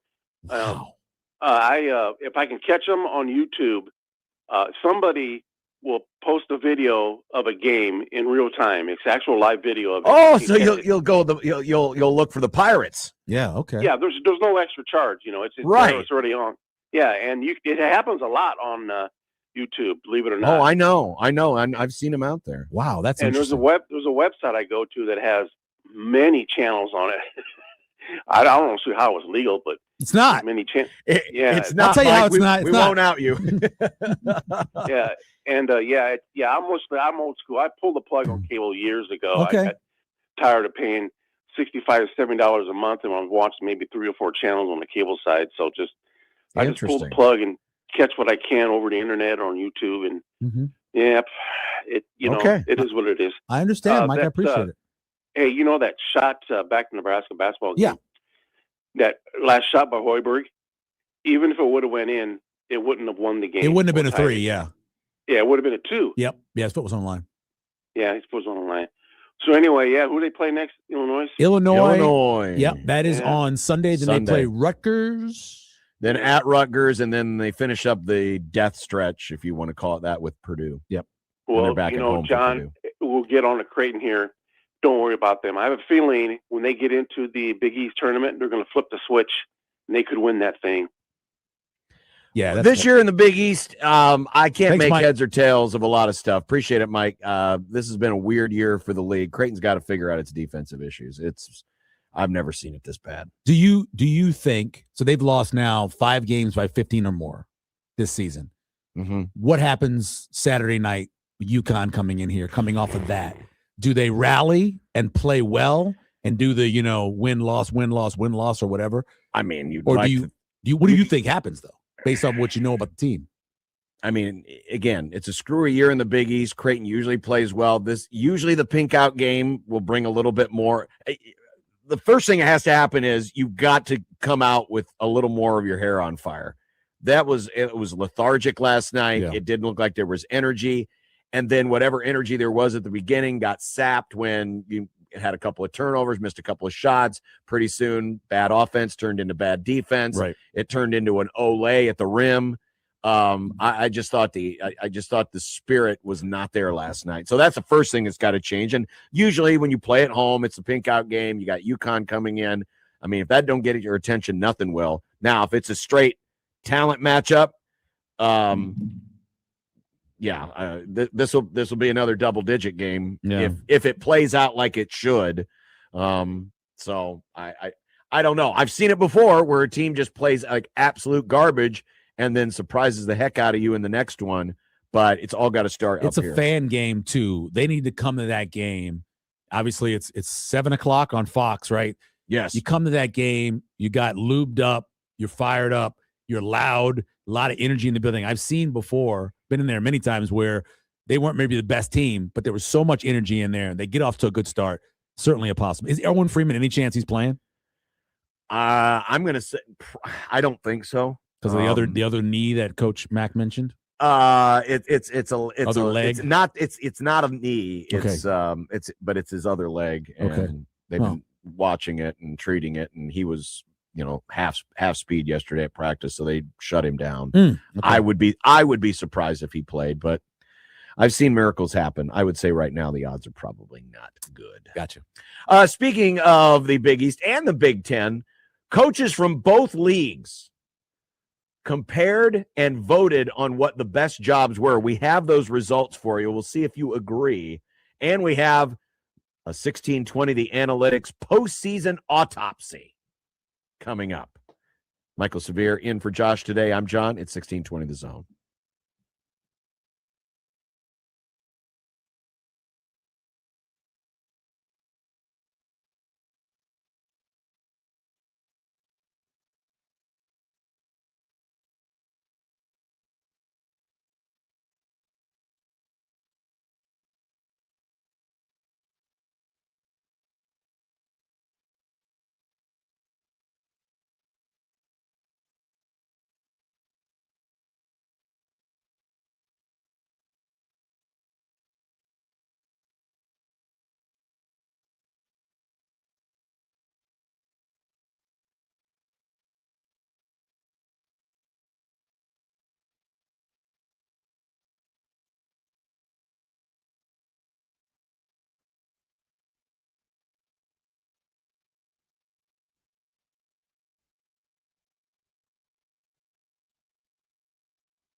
You can join Middays with Matt and the Grum on Sportsmanlike Conduct. This Friday, we'll be on the road at the American Cancer Society's Hope Lodge, Nebraska. It is our annual paper drive for the Hope Lodge as part of the Creighton versus Cancer Pink Out Weekend.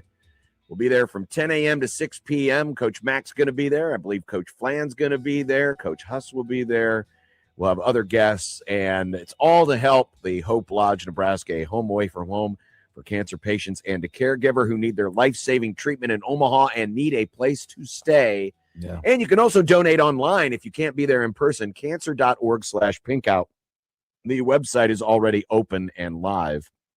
It takes over $1 million a year to keep the lights on and the doors open at Hope Lodge. And so anything you can do would be greatly appreciated. This Friday here on 1620. The Hope Zone. Lodge is amazing. Is it? As a parent of a child that needed some surgery out of town, we would go to Children's House, which is very similar to Hope Lodge. It's only for parents with children that are having surgeries outside of the state. And we went to the one in Baltimore.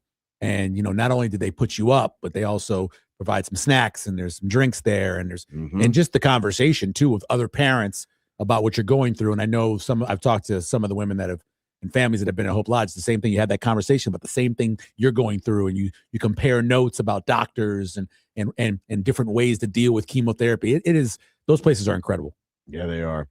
Sue writes into the Equitable Bank Zone inbox, who's responsible for the slideshow between commercial breaks featuring Mr. Banks' Doobie Dog? This is a Nick Grimm production. When we found out that Josh was turning his dog into a doobie user. Director of video, right? Yes, director of video, Nick Yep, Grimm. that's me. Hello.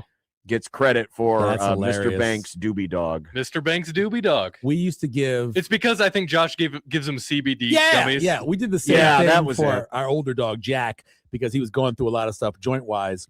Not that kind of joint, but his joints.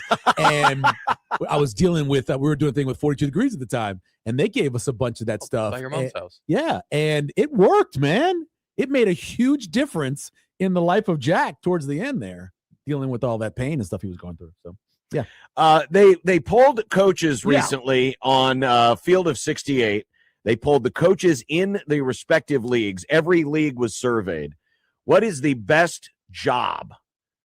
So the best job for any coach, just take any generic coach and say, all right, what's the best job? What's the best situation in each conference? And in the Big East, UConn got all 12 votes. Interesting, there was 12 votes. There's only 11 teams, so someone else is getting an extra vote. Maybe UConn got to vote twice. Maybe Dan Hurley voted twice. Yeah, he can be a little bipolar at times. But understandably, UConn got all 12 votes. They were first. Villanova second, Marquette third, and Creighton fourth, just ahead of St. John's. When I looked at this initially, and this is about 3 weeks old, we're going to do the Big Ten here in a second. I didn't have a lot of objection to the order of all of this. Obviously, UConn's number one. Villanova's number two.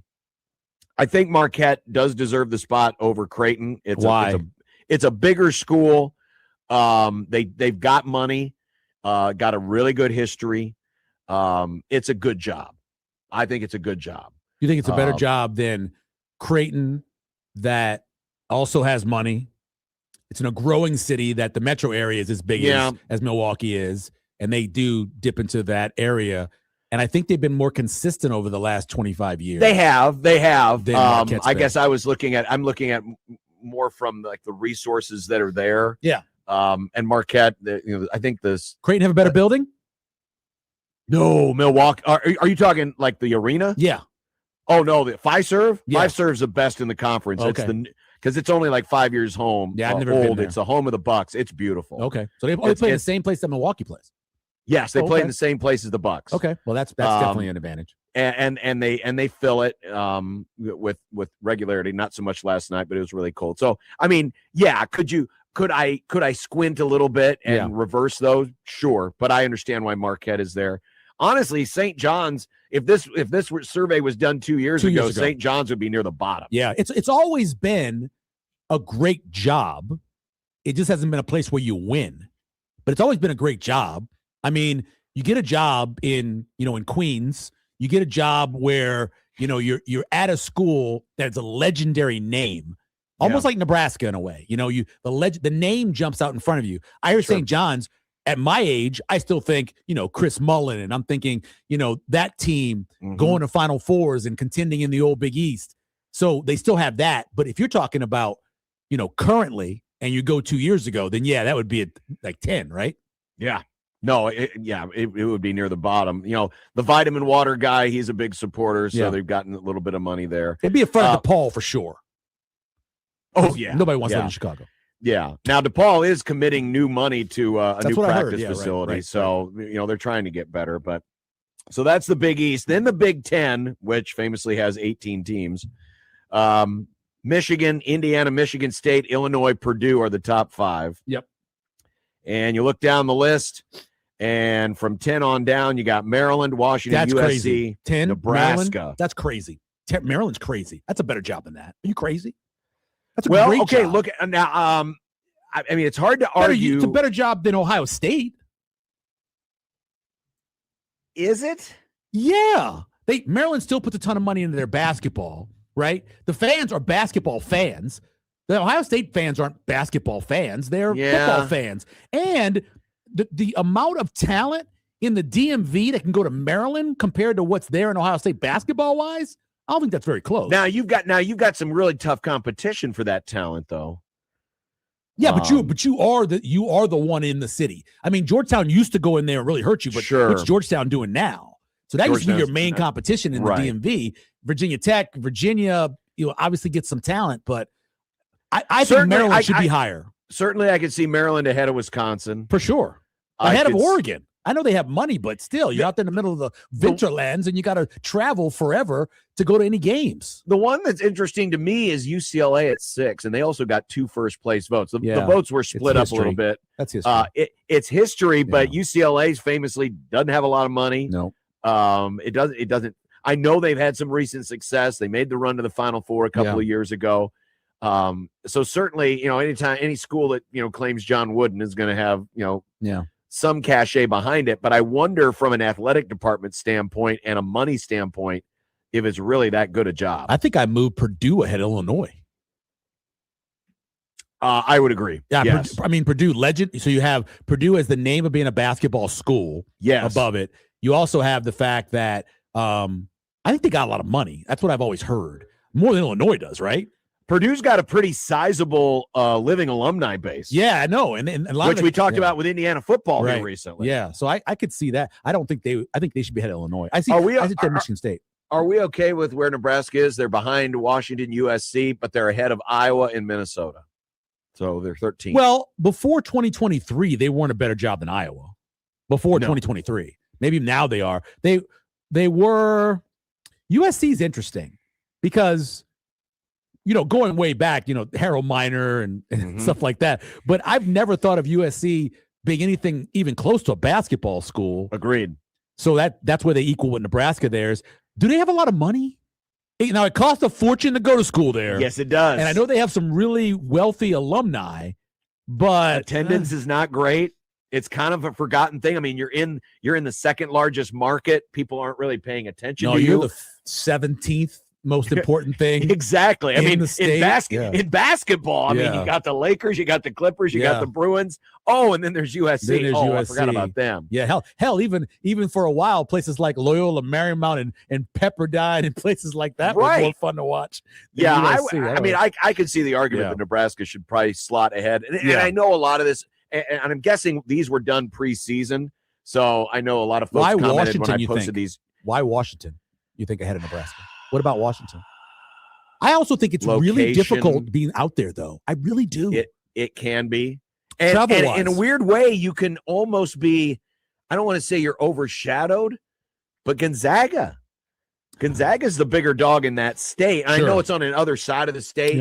And, you know, it's not in the biggest market, Seattle, but with Gonzaga doing everything that they've done, Washington basketball just kind of gets, you know, it's there. Yeah, sure. So, I mean, I could make the case you could bump Nebraska up a couple of spots. The Iowa one is still interesting. I still think Iowa's a good job. I do too. They stayed too long with the coach they had, and that can hurt you at times because you probably had a chance to get rid of Fran a while ago, and you'd be in a better spot now, I think, than you are. Yeah. So they waited a little too long. The job that I always thought could be good was the Rutgers job. Jersey loves basketball. Yeah. There's so much talent in the Tri-Cities in that area. I just think that you should be good. They have money, it's the College of New Jersey. It's always surprised. Now I've been following Penn State since I was a little kid and the basketball program. I know what they face and their problems, but Rutgers and Penn State, should be so much better of a job than Northwestern, than probably Nebraska, honestly.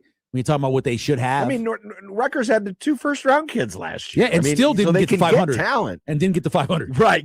Yeah, and so you might argue, okay, well, maybe they didn't do enough with that talent. But as the State College of New Jersey, being in that area, is Michigan really the best job? Because you had multiple people take that job and lose that job. Yeah, I would argue Michigan State's a better job. I think so too, and I didn't know it because Izzo's there. But I think whoever but their replaces, history, I mean, they've got a really, really good history in basketball. And there's something to be said, even though it's Michigan, they're a powerhouse like Texas in a lot of things. But when you're a football school, and that is easily your number one sport, it's hard for basketball to get enough of the love. I'm not saying it's a bad job, but I would put Michigan State ahead of Michigan. I would put Indiana ahead of Michigan. Is Indiana still a great job? I might even put Purdue ahead of Michigan. When Indiana has gone out looking for coaches, have they gotten what you would say is the number 2 job in the Big Ten? Like, go back to Mike Davis. Was Mike Davis a hire that was commensurate with the number 2 job in the Big Ten? Didn't feel like it. No, it didn't. And I mean, several of their hires haven't felt that way. They're still living off of Bobby, right? Sure they are. So maybe they shouldn't be there either. Not currently. Yeah, I mean, that's certainly a legacy pick because Indiana is still a blue blood. The hired Darren DeVries, you get him out of a Power 5 school. Sure. So that wasn't probably inflated it a little bit. Darren. No, I know you for weren't, him, and but he worked his way up to it. I would have gone in my top 5. I would have gone Michigan State, Purdue, Indiana, Michigan, Illinois. I agree with that. Yeah, that's what I would have done in my top 5. Yep. All right, we're going to take a break. When we come back. Oh, do we have a call? Yeah, we have a phone call about why is Creighton behind St. John's? Creighton Andrew? was not behind. Oh, Creighton was not behind St. John's. Creighton was ahead of St. John's. Andrew? Oh, yes, it is me. Were you confused? No, I guess with Creighton's attendance, wouldn't that push them up high on the national level? Like over Marquette, you're saying? No, just like overall. Would it put it as does attendance play a role? I think so. Support. Well, it Support, does. Sure, it does. But I mean, there's more to it than that too. But yeah, absolutely it does. Just like it would push Nebraska up because of their attendance. Because I think Creighton has one of the best home courts around. But I could be a homer on saying that. But I don't know. Well, I would say this to you, and thank you, Andrew, for the phone call. The numbers are great. And John, you're there much more than I am. The numbers are great. I don't know if they always have the same overall energy as some places do. And that's not me being a Creighton hater right there. That's just a feeling that I have. I also listen to a couple Creighton podcasts where the people who host it have complained about the lack of angry energy that they should have, like some other schools in the Big East have. It is very much and I say this as not the university of, but it is very much a Nebraska crowd, as in Nebraskans. Okay. Nebraskans will get up for the big games and the big moments. But if it doesn't rise to that level, it can be at times a sit on your hands bunch. We see it in Memorial Stadium all the time. It's kind of the same thing. I put Creighton's big game crowds up against anyone's in the Big East. Yeah. But on a game-to-game basis, is it as good as Xavier? No. Is it as good as Marquette? No. Is it as good as UConn? No. But from a big game basis, like Yeah. a game like this weekend, Yeah. absolutely. And when the team's playing very, very well, absolutely. But it's very much a Midwestern Nebraska like.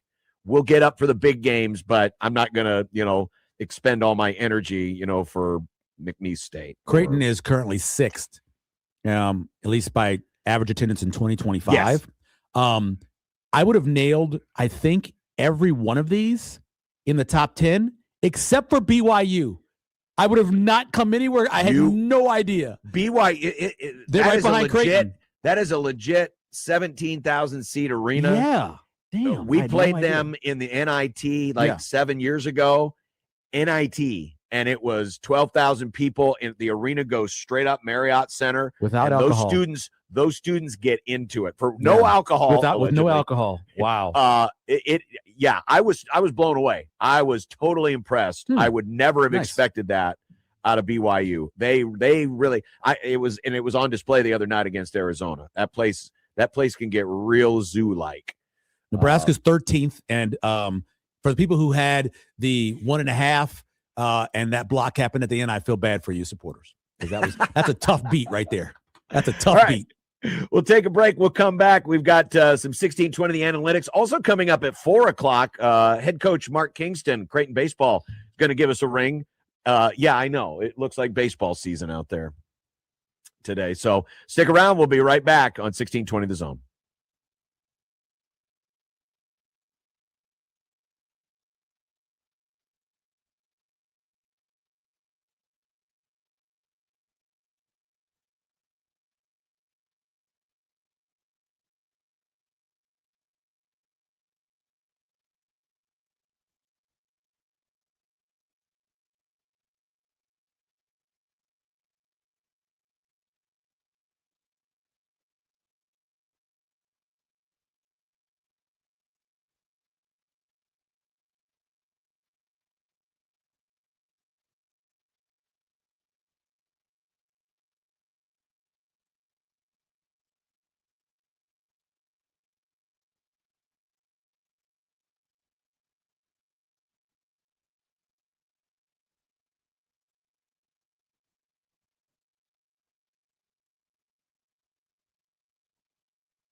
You can enter online to win several different contests. We got concerts, and more concerts. Journey in Lincoln is April 9th at PBA. I am not journeying to Lincoln for you. Oh, Journey the band is in Lincoln. Journey the band. Oh, I thought you wanted me to take a journey to Lincoln. That doesn't make any sense. No. I've seen Journey 23 times. 23? You counted them? Mm-hmm. I've seen them 5 times at Stir Concert Go. Oh, well, there you go. George Thorogood and the Destroyers coming May 17th to Astro Amphitheater. And Chris Stapleton in Lincoln for the All-American Road Show. Oh, I'm going to that, October baby. 7th. Yeah. Got my tickets. PBA. Oh, so you're going to journey to PBA. I'm going to journey for some Chris Stapleton. 3 times, John, we've had tickets for Chris Stapleton, and something either horrific or just uncontrollable happened where we couldn't go. 3 times. And so this time we're going.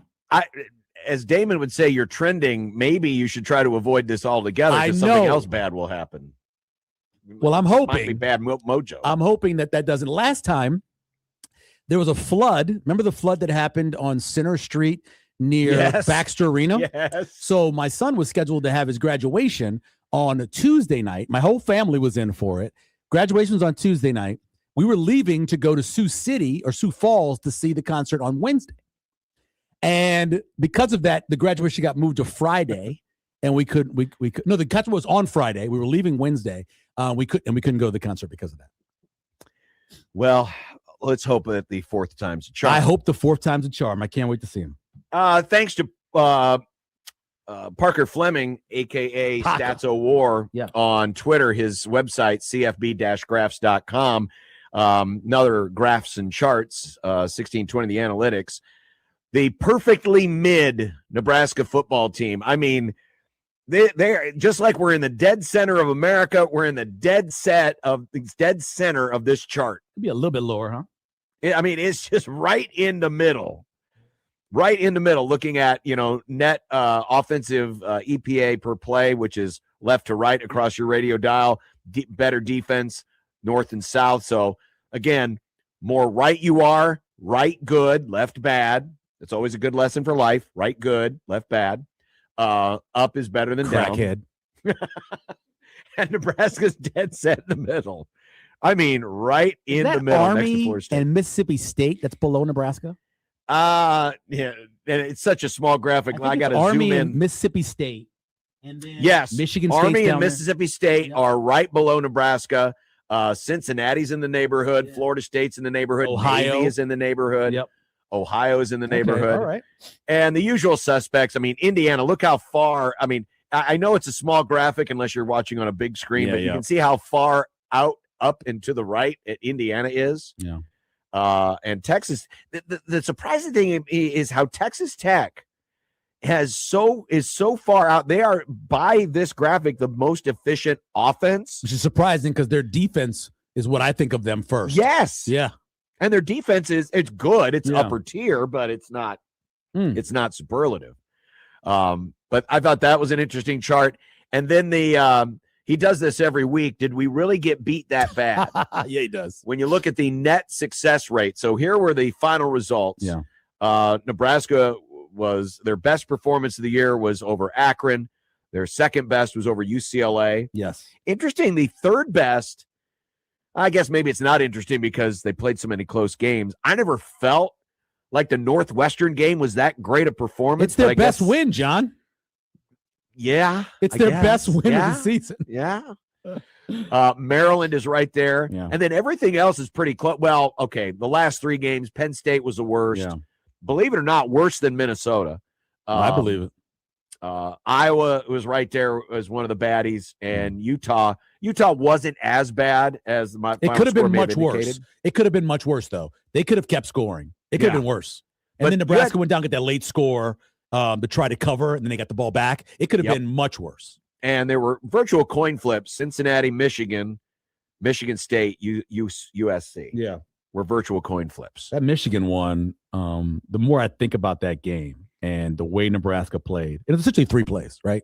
It's 3 plays. 3 runs. 3 plays. And then you have the one series where they have 3 third downs and Nebraska can't get a stop on any of them. Right. And that was a time where I thought to myself, I think Butler's in over his head because it felt like he was getting out called.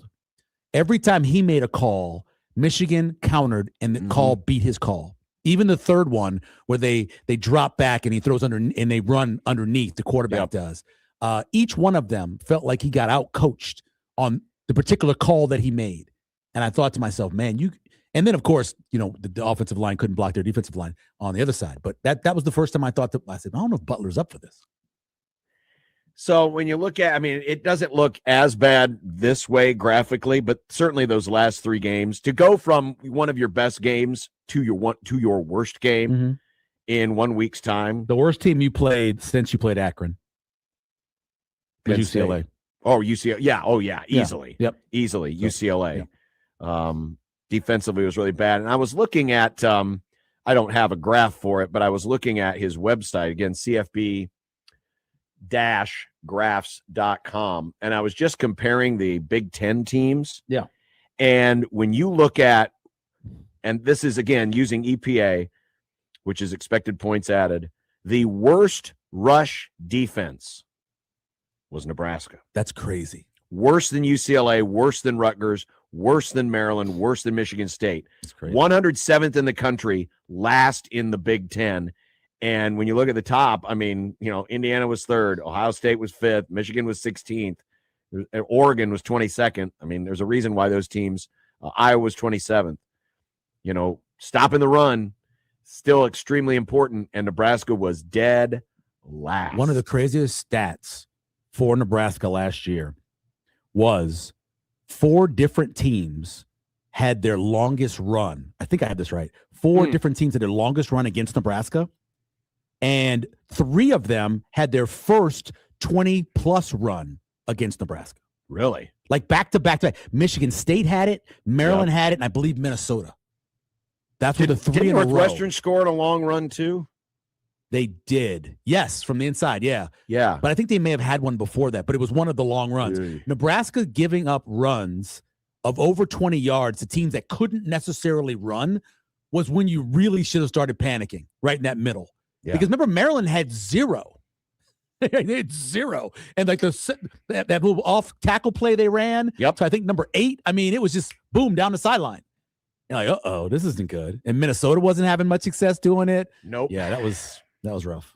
All right, we got to take a quick break because Yep. coming up next, Mark Kingston will join us, Creighton baseball coach, as we're just a couple of weeks away from college baseball. So Nick's very excited. We'll be back and have more with him right next here on 1620 The Zone.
2 weeks from Friday, the Creighton baseball team will finally be able to touch some grass outside and be able to hit balls in the air and play real baseball as they take on St. Mary's out in California.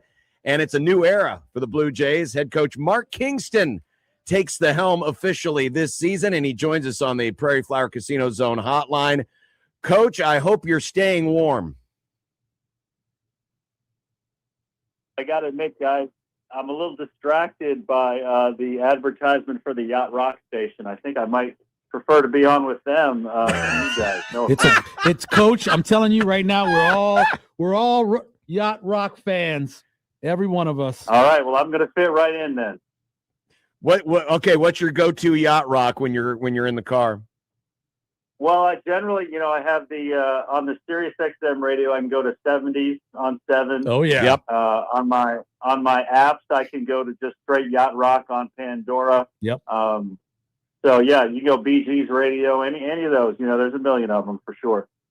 I love it. So as we mentioned, it's been hard to get outside and practice in somewhat normal conditions because of the cold weather. It's been a few years since you've had to deal with this kind of weather as a head coach, of course, having been most recently at South Carolina. So when you figure out how it is you want to practice, do you go hyper focused on the things you can work on, or how do you manage being able to get the guys ready in the cold? Well, you just do what you can do. Luckily, we have some indoor facilities that can suffice for a lot of things we need to do. The Rasmussen Center right there on campus allows us to have all of our indoor bullpens. It allows us space for a full infield, so we can do all of our infield work. We can do our first and third defenses. We can work on bunt defenses. What we can't do at this point is work on cuts and relays on a full field. We can't really do pop-up communication and have our outfielders get fly balls, and we really can't realistically we have live at bats in there. We're pitcher versus hitter, but it's not the same as being able to scrimmage. So there are some things that we can do, and there are some things that we cannot. As you mentioned, I haven't been in this situation for over a decade, having been at South Florida and South Carolina, but I do have experience being at Illinois State for 5 years before I went to those schools. So it's just something you make the most of. You might take a little longer once the season starts to get a good feel for your team, because I tell people right now we are more in just development phase more so than we are evaluation phase. When you're in the South right now, there are schools that will be playing, up to 10, 12, 15 inter-squad games before the season starts. So you can really evaluate your pitchers. You can evaluate the quality of the at-bats and try to figure out who should get the starting nods once the season starts. We don't have the luxury of doing that right now, so we're just going to have to rely on their history, how they did in the fall, and what our eyes are telling us right now. So again, we're not here to make excuses. We'll make the most of it. We'll be prepared as we possibly can within our power, and we'll go play ball on February 13th. Coach, I remember when Creighton joined the Big East, and Coach Service's big concern was, would the other teams play a tough schedule? What are you seeing in terms of the other teams playing non-conference schedules that helps everybody's kind of RPI in the or whatever it's called now in the Big East? Well, yeah, I think Xavier and UConn definitely are playing schedules that I think they can realistically say that they've done everything they could to try to work on their RPI. I think if you look at our schedule this year, we've added 3 against Miami. We've added 3 against Tulane. We've added LSU. Yep. We've added Kansas. And so, we're trying to make a good effort to have the best schedule we can. And I think every school will continue to evolve in that direction. I think everybody understands the importance of the RPI, because it's not just who you play, it's who your opponents play. Right. So there are layers to it. So anytime schools within your league play good schedules, that will also help us indirectly as well. Mark Kingston, the head baseball coach at Creighton, joining us here on Unsportsmanlike Conduct, talking about some of the guys. It's always good if you can return an experienced catcher. It's good when you can return an experienced middle infielder, a shortstop like Ben North. But talk to me about the rest of the infield. First, second, and third all will have new faces this year. Yeah, they will. At the beginning of the fall, the three most important positions offensively and defensively, in terms of having your team are catcher, shortstop, and center field. Mhm. And we returned all three of those guys, which is a tremendous luxury. Unfortunately for us, Tate Gillen went down with a shoulder injury and is most likely going to miss the season for us and return next year for his final year of eligibility. But Capisi and North are as good as it gets, especially in our league, and as good as you can hope to have coming back at those two positions. So that's a great starting point for us. But you mentioned the other positions. We lost Sherman, Hess, and McLean, all three guys that were had been through the wars and had a lot of at-bats and a lot of games under their belts and helped us to win the Big East championship last year. So we had to go out and replace those guys around Ben North. So we got guys that had a lot of success at their previous schools in the portal. Nick Van Tyker returns this year as a viable option at second base. So between Gump and Balarjian on the corners and Van Tyker, who is fighting for playing time with a freshman in Joe Washburn, a real speedy left-handed hitter. That's kind of what you're looking at right now. And then Jackson Goldberg will provide depth at all of those positions. Coach, how much has because we talk a lot about building the program in football and basketball, but not as much for baseball. How much has the portal area in NIL era changed the way you can rebuild a team? Well, it generally allows you to probably rebuild a little bit quicker. And it's just a matter of, are you focusing on the short term or the long term, or are you trying to do a little bit of both? And I would say we generally will want to build with the high school kids for the core of our team.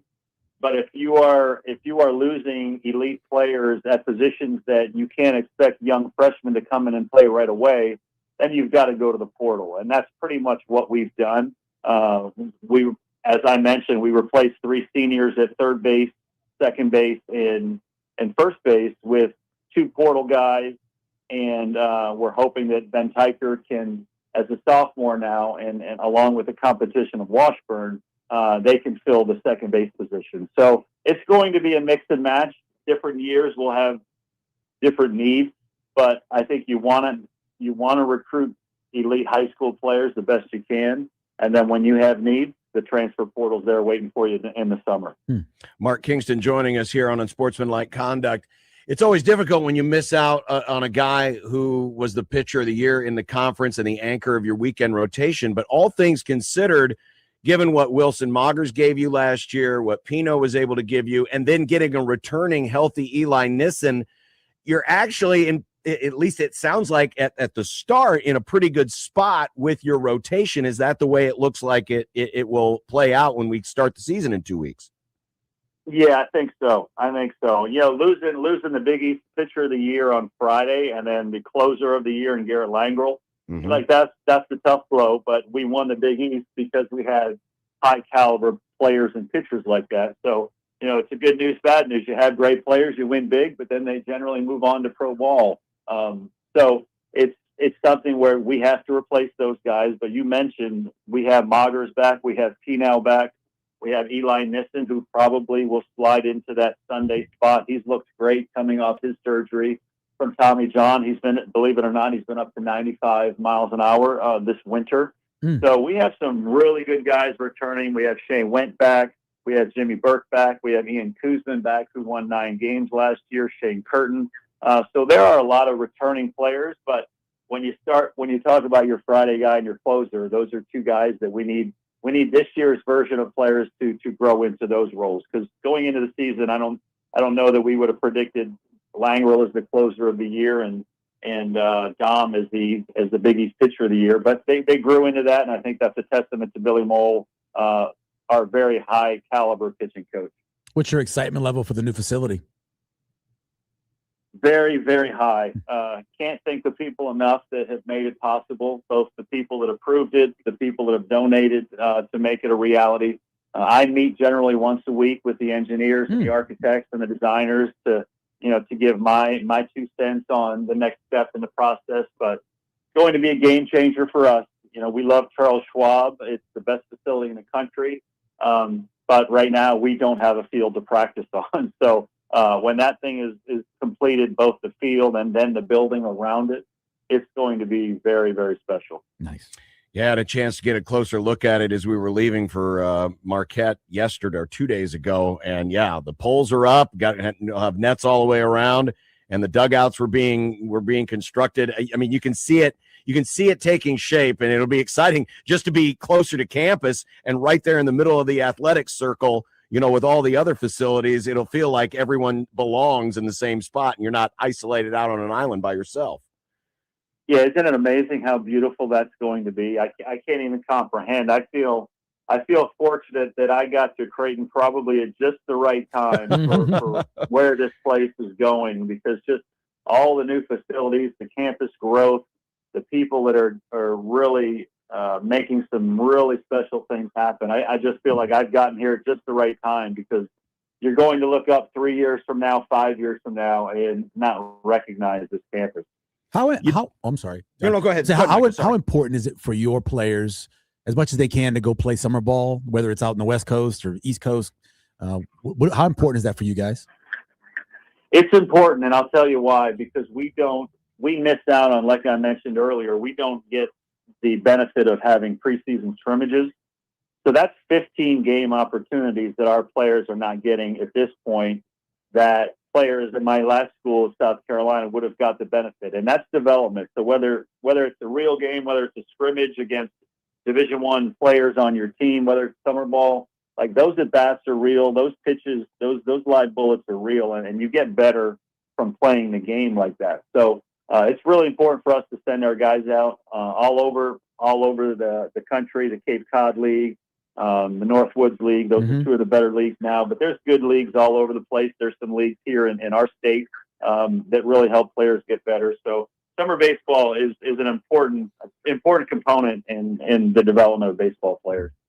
It's 2 weeks from Friday. Jays will be at St. Mary's, and as we talked a little bit about earlier, trip to LSU this year, trip to Miami, trip to Tulane. Got good teams coming in here to Charles Schwab Field. Going to be a really exciting schedule, not to mention going for that repeat of the Big East Championship. Coach Mark Kingston joining us. Coach, thanks for the time. Good luck this season. We'll see you Friday at Casio's. Sounds great, guys. Appreciate it. Anytime you need me on, just let me know, and happy to come on and share the good news of Creighton baseball. Absolutely. Coach Mark Kingston. Thanks, Coach. Joining us on the Prairie Flower Casino Zone Hotline. Really looking forward to this season. They got enough good returning guys back, and there were some young pitchers we haven't even have a chance to talk about that will try to fill in some of those slots that Langrel and Ackerman took up last year. So should be another good year of Blue Jay baseball. Will Mark wear a jacket all throughout the year, and will he change pitchers at a rate of, I don't know, the most ever, like Coach Service did? No. Okay. Well, the first one I can definitely say no. Not going to wear the coat? Ed was one of a kind. Ed, I mean, you knew it was hot when you saw bare arms. Oh, yeah. That's true. Yeah. You know, the most rare thing about Coach Service is? The most rare thing? Yeah. Not strangest, the most unique thing about Coach Service. To you is what? He put potatoes in his chili. Oh, now I knew there would be times where we would be on the road, and occasionally, we don't eat like the basketball team. Oh, okay, I understand. But there would be a few times where we'd get an opportunity to go to like a Texas Roadhouse or an Outback, and the guys are having steak, and or maybe some of the other guys, don't like steak or having burgers, whatever the case may be. Ed would have a baked potato, a salad, and a Coke. Yep. And that was it. A baked potato, a salad, and a Coke. Yeah, I entered into a contest, a chili cooking contest years ago, and he was there. And it's something about Wisconsin chili where they put potatoes in it, which I had never heard before. I have never heard of it. I hadn't heard it before, but he told me that it was the potatoes in the chili. Yeah. It was good. I mean, I tried it. It was good. Yeah. Yeah, the Creighton baseball preseason banquet is Friday night. Kyle Peterson's going to be speaking. Nice. Jim Hendry will be there. Connor's going to be the MC, and I'll be there after the Pink Out broadcast on Friday night. So looking forward to some fellowship with the Blue Jay baseball team in another exciting year. All right. When we come back, still to come, we're going to have more of a breakdown of what took place on the basketball floor with Jacob Padilla of Hurrdat Sports. We got Dumb Debates coming up. And next, the lessons from Kurt Signetti. What did the coaches think were the biggest takeaways from this magical season of Indiana football? We'll have that next as we continue on 1620 The Zone.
Taking it again.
Dynasty Combat Sports kicks off the New Year's knockouts in the Metro. It's this Saturday at Liberty First Credit Union Arena. The legend, Houston Alexander, is back in the spotlight. He will take on Boss Hog Johnson in a bare-knuckle clash. There's a co-main event featuring Omaha's Alonzo Martinez and Beyonce Ramirez. Lonzo. And more. You can listen to weekdays, middays with Matt for your chance to win your way into the fight. I know Lonzo from DJ's Dugout, watching football games on Sunday. Okay. I know Lonzo from. Is he one of your fellow Saints? Hawks? No, Tyler, his friend is Saints Oh. Tyler. He's friends with Saints Tyler. Okay. Yeah. Okay. Lessons from Kurt Signetti. This is going to be the big talking point of the offseason is how do we replicate this? How do we carbon copy what Indiana did and make it ours? And as I was reading, this was an anonymous survey done by the New York Times, aka The Athletic. Yeah. They talked to a lot of coaches around college football. And as I read this article, I just felt myself going, well, yeah. Yeah. It all read very common sense, right? Just like, for example, it's an old team. It's a team that's got a lot of experience, and you had a core of guys, about 7 of them, who played in James Madison in his system. Yeah. And they knew where they were supposed to be. One coach said they're never in the wrong gap. They always seem like they're in the right spot. It really puts coaching into perspective. Get the right guys you can coach who will buy into what you want them to do and let them play. Fundamentals. Watch their O-line footwork. The whole thing is so tired, though. It is. How many national championships BYU won? They won 1 in 85.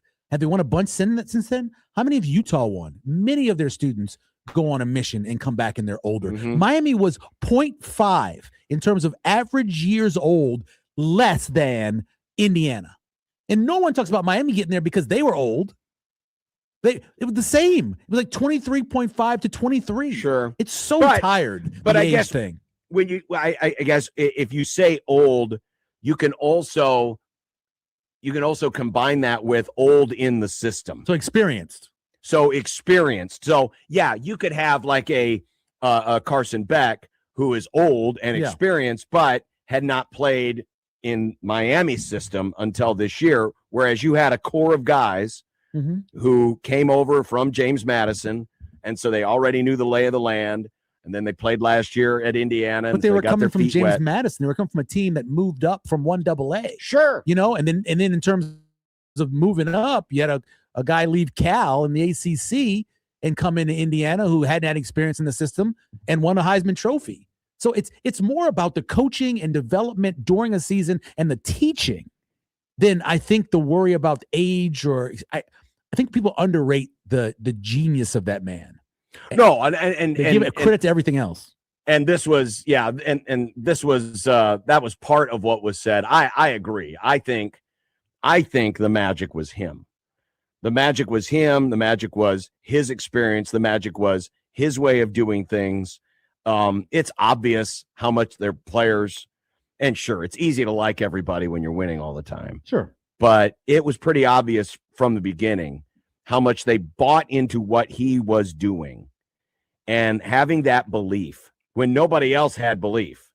When he said, I win, Google me, he had probably already sold that locker room.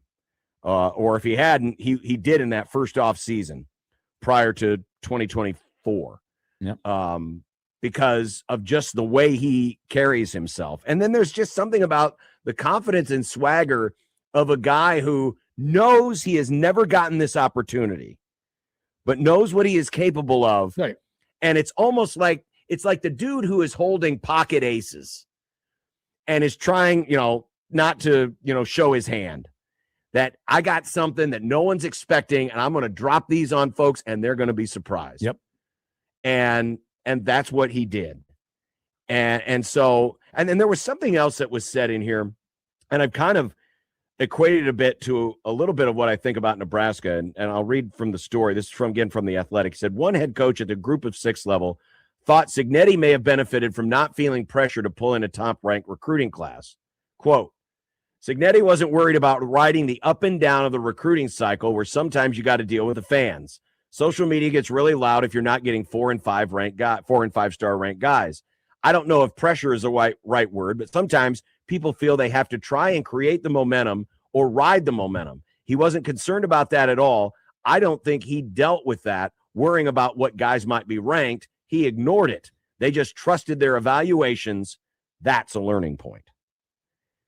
And I think there is something to be said for that, because when you're at a school, even like a Nebraska, that has not typically recruited in the top 10, but they've always recruited in the top 25, and they've been close enough where a lot of us can see the top from there. And we just always equated blue chip ratio with championships, which is a fair thing to do because the blue chip ratio has generally always been right.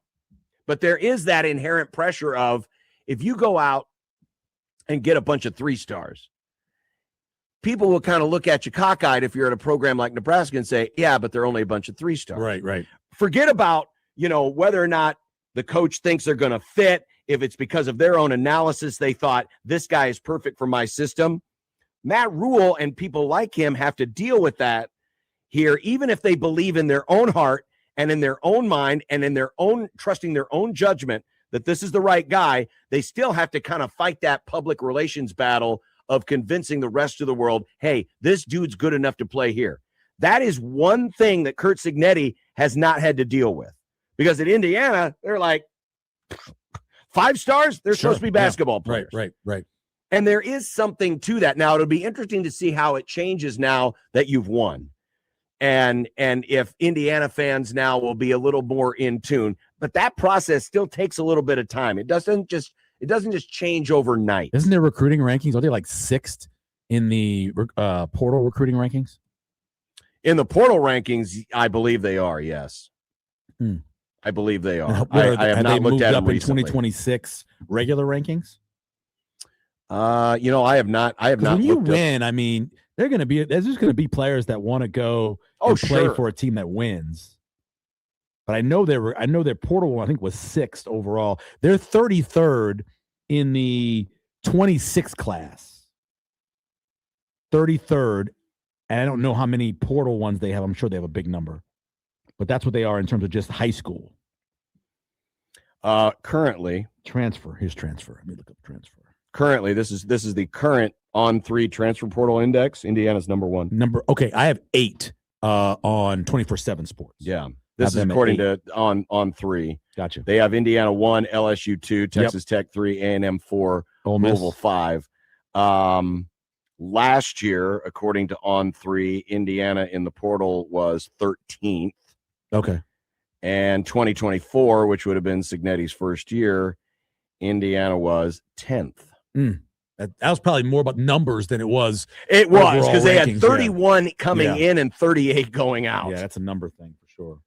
So, and again, a lot of these rankings, it's all subjective. My thing, John, is I'm just so tired of everybody pooping on everything.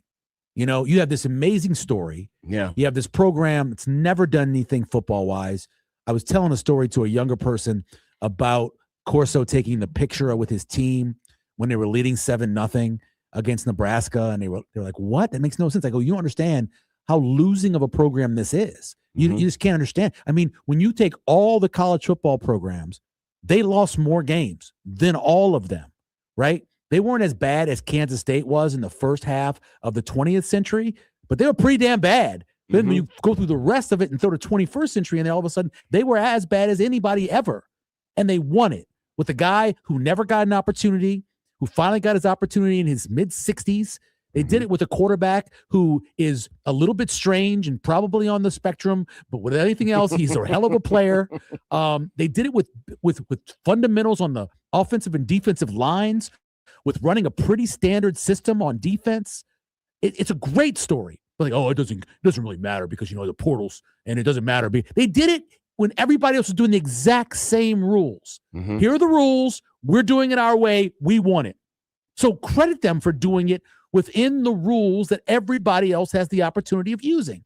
It's just disgusting. The amount of people that are on social medias and on some of these talk shows saying, why well, you really can't credit a bunch of old guys like 25 and 26-year-olds. No, they're not. That's not what the average age is. You don't have to add puffery to it. Just go accurately. It was frustrating the whole week listening to that after they won the championship. Yeah, and I think part of that still stems from a disbelief because it's well, get over it and Google it. Yeah, I know, but it's disrupted the natural order of things. Yeah, where it's just like this is not real. This is not basketball. You're in the wrong sport. What are you doing here? You have disrupted the old boys club in a variety of different ways. Not only is it Indiana, but it's also this guy, Curt Cignetti. Where did he come from? Nowhere. You mentioned, Mendoza, and then some of these players, who were slightly considered in the portal at other places. And then they realized, oh, Pons, he's too small. Yep. This dude, he's not fast enough. Right. But for this program, for that coach, for what he needed out of that system, the thing watching, and I noticed it in the Miami game, certainly saw it in some of the others, watching them execute was like watching a Swiss watch, like the gears of a watch, like how everything meshes together in perfect synchronization. It was artistic. It wasn't fancy artistic in that, wow, look at these amazing play designs and, all this. No, it was just doing simple better. You knew it was coming too. And you knew it was coming. And you knew it was coming. And how many times this season would they throw that back shoulder fade? And I swear to God, it worked every time. Yep. They defended it early in the game, and in the last two times they needed it, they got it. Yeah. And balanced out their running game with two running backs and kind of used those guys in a correct way. One guy was more of an inside zone guy. The other guy was kind of an outside zone guy. They everything they did was just, and I mean, Miami still almost won the championship despite all of that.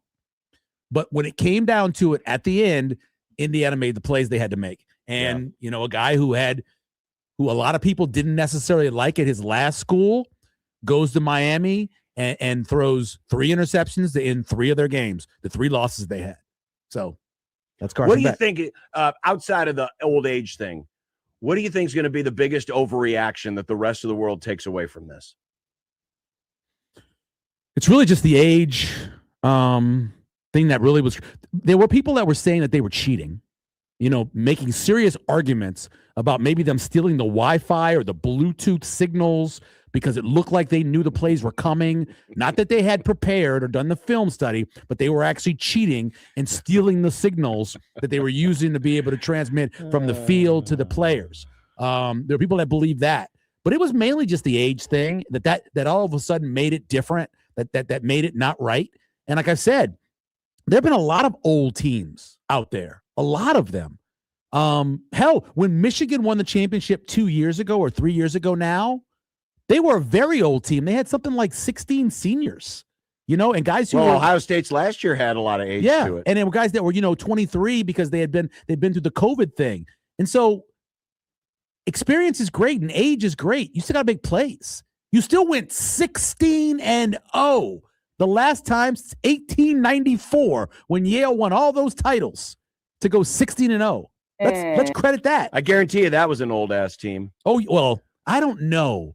I bet they looked old. They were probably 19, but they looked 43. The old team was, I believe, it's either the Army or the Notre Dame team from like 45, 46, where they had all the guys come back from World War II and all played. I think it's 46. And they were all adults because those guys had been away at the war for 2-3 years, and then they came back to college.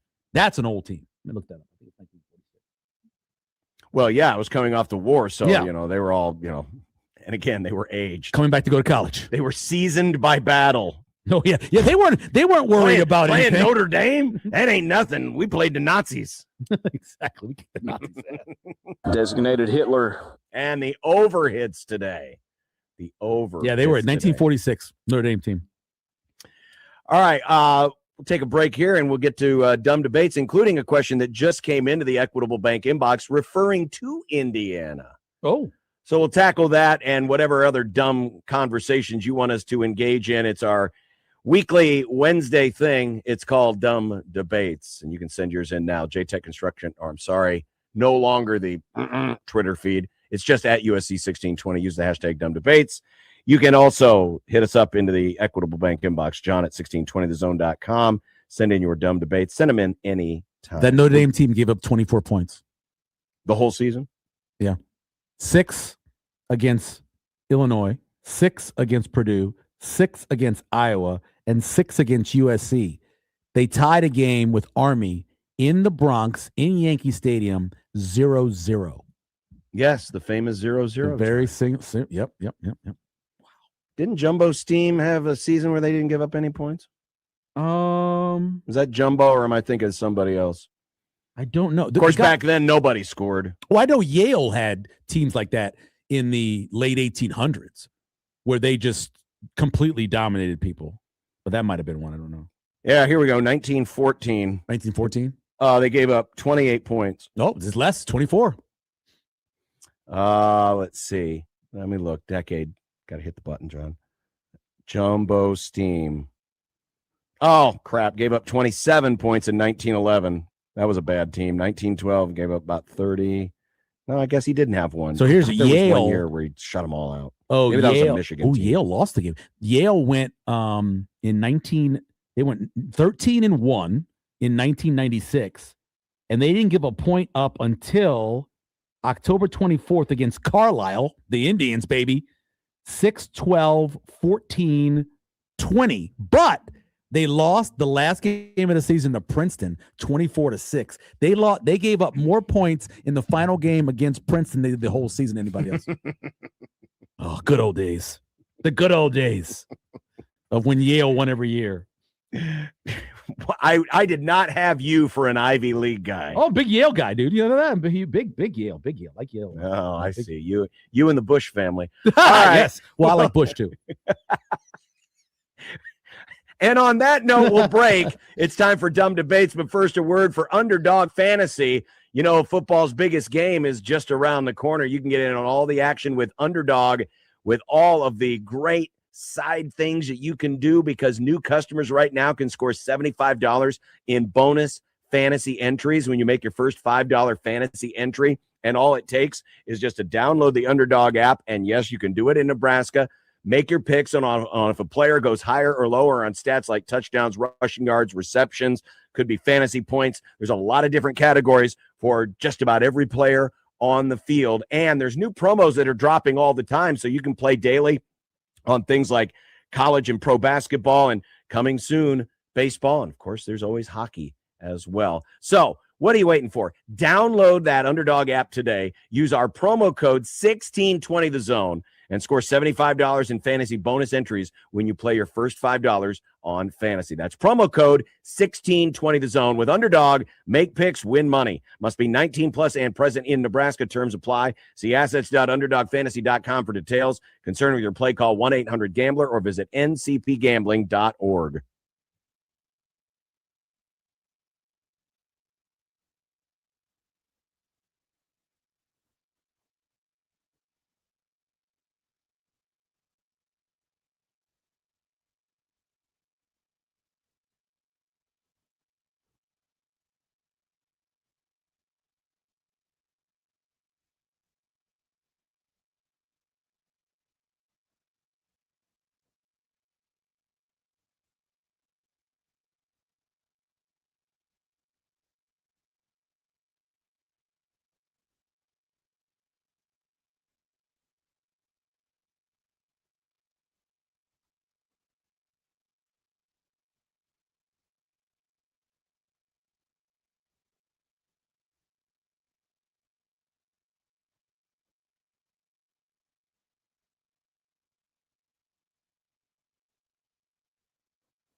So this is the Yale team that went 16-0.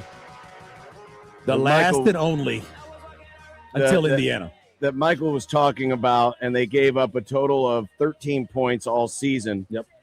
But, I mean, they played Trinity. Look who else they played. They played the Orange Athletic Club. The Crescent Athletic Club. They played the Orange Athletic Club at the Orange Oval.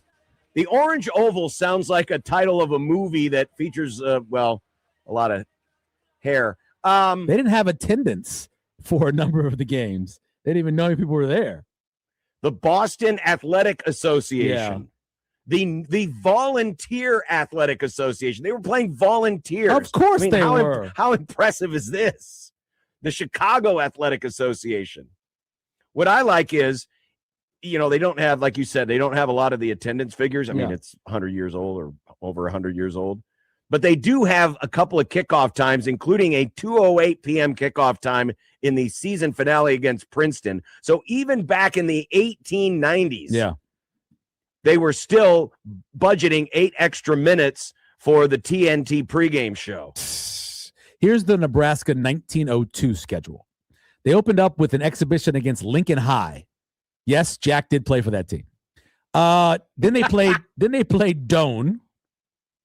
Tommy Frazier took that one hard. At Colorado. Yeah. Came home to play Grinnell, the basketball school. Minnesota. Missouri was the only game with a time. It was at 4:00. It was in St. Joseph's. Haskell, Kansas, Knox. I'm assuming that's Fort Knox, and Northwestern. They basically played a Big Ten schedule around some really weird games. But that's the team that won all their games and didn't give up any points. No points. 164 to nothing. I put that schedule up against the Yale schedule. I don't know. I think Yale's schedule a little bit tougher. What do you mean? Well, they only played Army. They played, which was the and other Harvard, which was the other two great teams. Right. This But wasn't Nebraska like played Kansas Minnesota. Wasn't they weren't good in 1902, were they? I think they got good in the 20s. They might have been. Oh, I think they got good in the 20s for some reason. Northwestern before they realized they'd rather educate people than play football. I'm sure Doane gave them a hell of a fight, 51-0. Yeah, that was not a fight. Not at all. No. Minnesota, by the way, in that season, and they did have a good record. They went 9-2-1. They played 2 road games. They played all their games, including the game they played against St. Paul Central High School at Northrop Field in Minneapolis. They played 1 game at Iowa City, and played 1 game in Ann Arbor. Every other game was played at home. Well, it was safer to be there back in 1902. Yeah, the ones that was scary was like that 1917 to 1919, because you had World War I going on and you had the Spanish flu starting. Right. And so players would go and play in a place. They would bring all of their flu to that place, then get everybody sick there. Then they would leave and go someplace else, and a lot of death happening. A lot of death and destruction. A lot of death happening back then. All right, we'll take our break now and get to Dumb Debates next. And then Jacob Padilla will join us in the happy hour. So we'll be back. You don't go nowhere. 1620 The Zone.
be nice to have a boat. Throw. It would be nice to have a boat. Throw. It would be nice to have a boat. Throw. It would be nice to have a boat. Throw. It would be nice to have a boat. Throw. It would be nice to have a boat. Throw. It would be nice to have a boat. Throw. It would be nice to have a boat. Throw. When you're gone.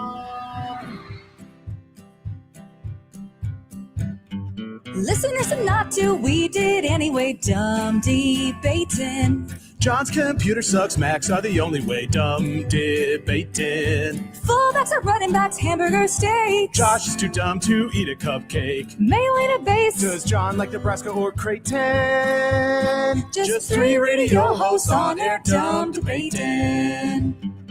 Die for the pylon or give up on the plate, dumb debating. Millennials are great and old should go away. Dumb debating. Rarely do we find any common ground, Josh wants his food to be the best around. even if it gives him fatal flatulation. Just three radio hosts on air, dumb debating. When a tree falls down and nobody's around, you can bet your ass it won't make a sound. Water ain't wet, you know nothing about hydration. Just three radio hosts on air, dumb debating. Just three radio hosts on air, dumb debating. You control the show by sending us your questions anyplace, anywhere, anytime. And the nice thing about it is we can archive all of these, and I have archived many of these, and we get to them eventually. Heck, I probably got a few in here that are still left over from last summer. It's just sometimes we don't get to them all. But you can send them to us, your dumb debates, anytime on our Twitter feed. Use the hashtag dumb debates. You can also email your dumb debates, John at 1620thezone.com, Josh at 1620thezone.com, Nick at 1620thezone.com. Welcome to Dumb Debates. Welcome to the happy hour. Michael Severe in today for Josh. And as I promised, we have a question. Our first one from Jeff in Omaha. Okay. I don't think it was intended for Dumb Debates, but I'm putting it in here anyway because it is a question. Just 5 years ago, Indiana football record was 2-10. Yes. And Nebraska basketball was 7-20. Yes. If Nebraska basketball were to win the national title, which turnaround is more remarkable given where the programs were at that time and in their history? Nebraska basketball. No, There's no it's doubt. Indiana football. It's Nebraska basketball. There's no doubt.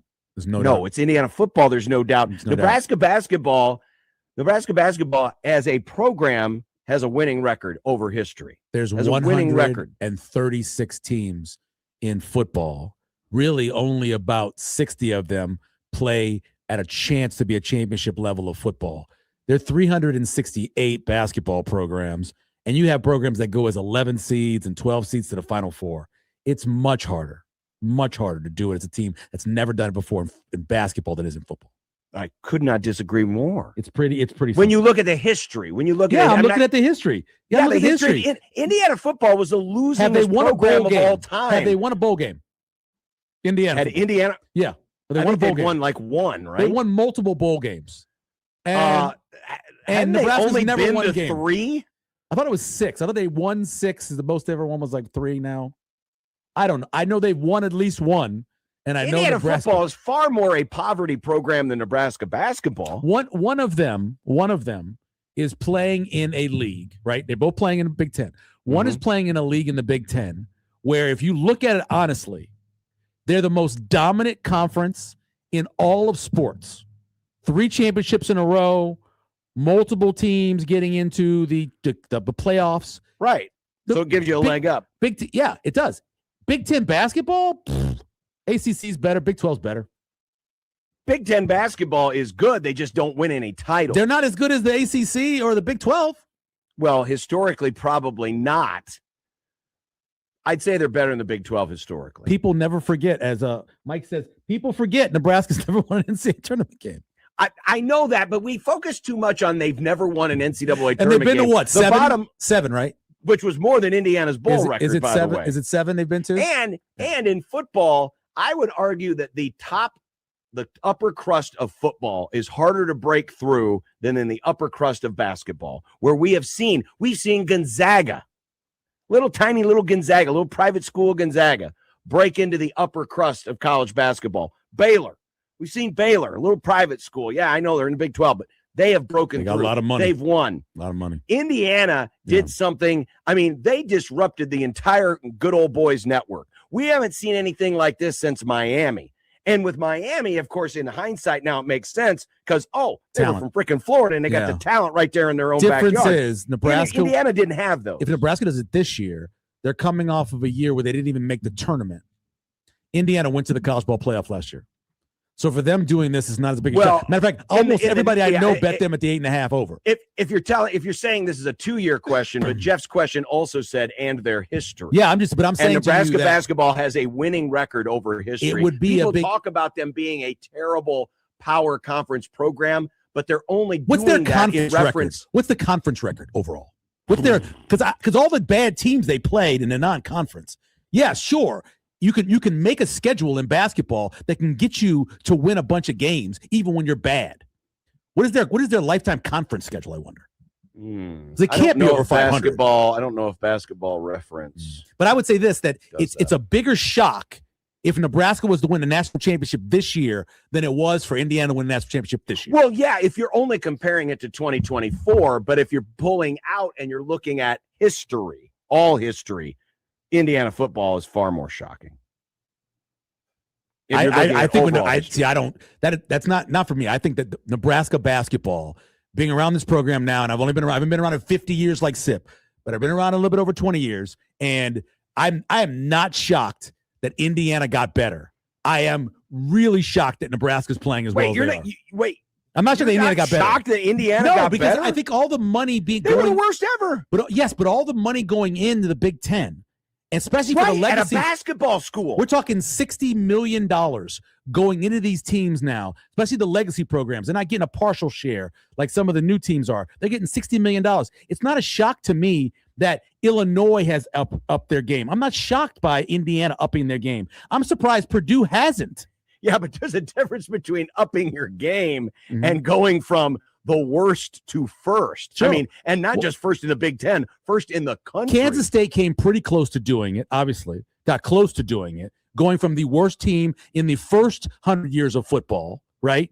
They got close to doing it. I believe in football, you can make it in a big conference because of what happens in terms of the money you get and the ability now with the transfer portal that you can actually compete higher than in basketball. See, I can't disagree more because there's more examples of lesser or poverty or whatever nomenclature you want to give them, programs excelling, turning themselves into great basketball programs than there is, at least in modern football, going back, let's say 50 years. You know, it's pretty much been the same old boys club for forever. And I know you've got the Dukes, you got the North Carolina. Well, look at Clemson hadn't won. Clemson won in 81, right? And Clemson hadn't really won anything after that. And then they went on and won, 3 and 7 years or whatever they did? Right, but Clemson was kind of consistently in the conversation. But they weren't great, they weren't but a team that people thought that they weren't thought of as a national championship contender. Right? Not most of those years, no. Yeah. I just think because of being around Nebraska, not being around Indiana, that I feel like what Nebraska done, I think it would shock more people for Nebraska to go through a basketball tournament where they got to win 6 games and win a national championship than what Indiana did. I think the answer is easily Indiana. Easily Indiana. I mean, it's Indiana. I'll be the tiebreaker and say Nebraska ball. They were going to fire the head just being basketball coach. They wanted to end the program. People wanted them to move to being a club team. They wanted to take all the money they were given to basketball and put it to football. Ridiculous. They wanted to fire. Going to do that. They wanted to. People were hoping. They wanted to fire. Sure, they were hoping. They wanted but you can hope in one hand and wish in the other. You know see what fills means. up first. Yeah. And they wanted 4 years ago, 3 years ago. They wanted Fred fired. Correct. Oh, of course they did. Okay, sure they did. Yes, this turnaround, if Nebraska was to win a national championship, would be the greatest in the history of sports besides Leicester City. No. Besides Leicester City. No, it's Indiana football. Yeah, you're going from never winning a tournament game to winning the championship. Never winning a championship. You go from hardly ever competing in a bowl game, which, by the way, the threshold to make a bowl game is a lot easier than the threshold to make a tournament. And Indiana couldn't even do that. Mike said they wanted Fred fired 11 months ago. Again, I can't look at what the fans thinking someone should have been fired was. I'm just looking at their history. The history. Indiana football is a national champion. That is ridiculous. Yeah, see, that I'm just saying. Nebraska basketball winning a national title is a little less ridiculous. What I thought was the biggest move from the increased TV dollars from the Big Ten getting 20 to 30 million to going to 50 and 60, and the SEC going from 10 to 15 to 30 to 40. I thought that would allow more teams to be able to compete. And then when the transfer portal came on, I think we all thought that this was going to help teams be able to get the distribution of players would change, and it has. So it's all part of that. What's changed in basketball? I mean, you could always have one and dones. You could always have guys come over and make it better. Not as much has changed in basketball, I think, in terms of the landscape of the sport has changed in football. It's a completely – you can't even compare what football is 5 years ago to what it is now. Because you but one two of the teams playing differences each other. in basketball, I mean, it's easier to change out an entire roster. Yeah, and you still had 68 teams. You still had the tournament to set up the way it was. You only had 2 teams playing for a championship 5 years ago, right? I mean, so much has changed in football. It presented the opportunity for Indiana to happen. What's presented the opportunity for Nebraska basketball to happen? Just freak luck. Got old. They got old. All right. They get old again. You know what? They played several teams this year because Mike Sauter charts this that were older than them, and they beat them. So that doesn't matter. Who makes a playoff first? Asks Ward. Regular football or women's flag football? Oh man. Well, there's only one team right now, right? Exactly. So I think they're the in. answer is easily women's flag football. They're in They're right gonna win now by default. They're in. Good for them. The greatest turnaround story in the history of sports, from not even existing to winning a title in 1 year. Just Nebraska can finally be good at football again. That is true. How good is their soccer program good? The women's soccer program? I have no idea. Kind of mid-ish. I have a dumb debate from Mike in the Twitter stream thing. Yeah. Why do we say under the weather? Aren't we all technically under the weather, sick or not?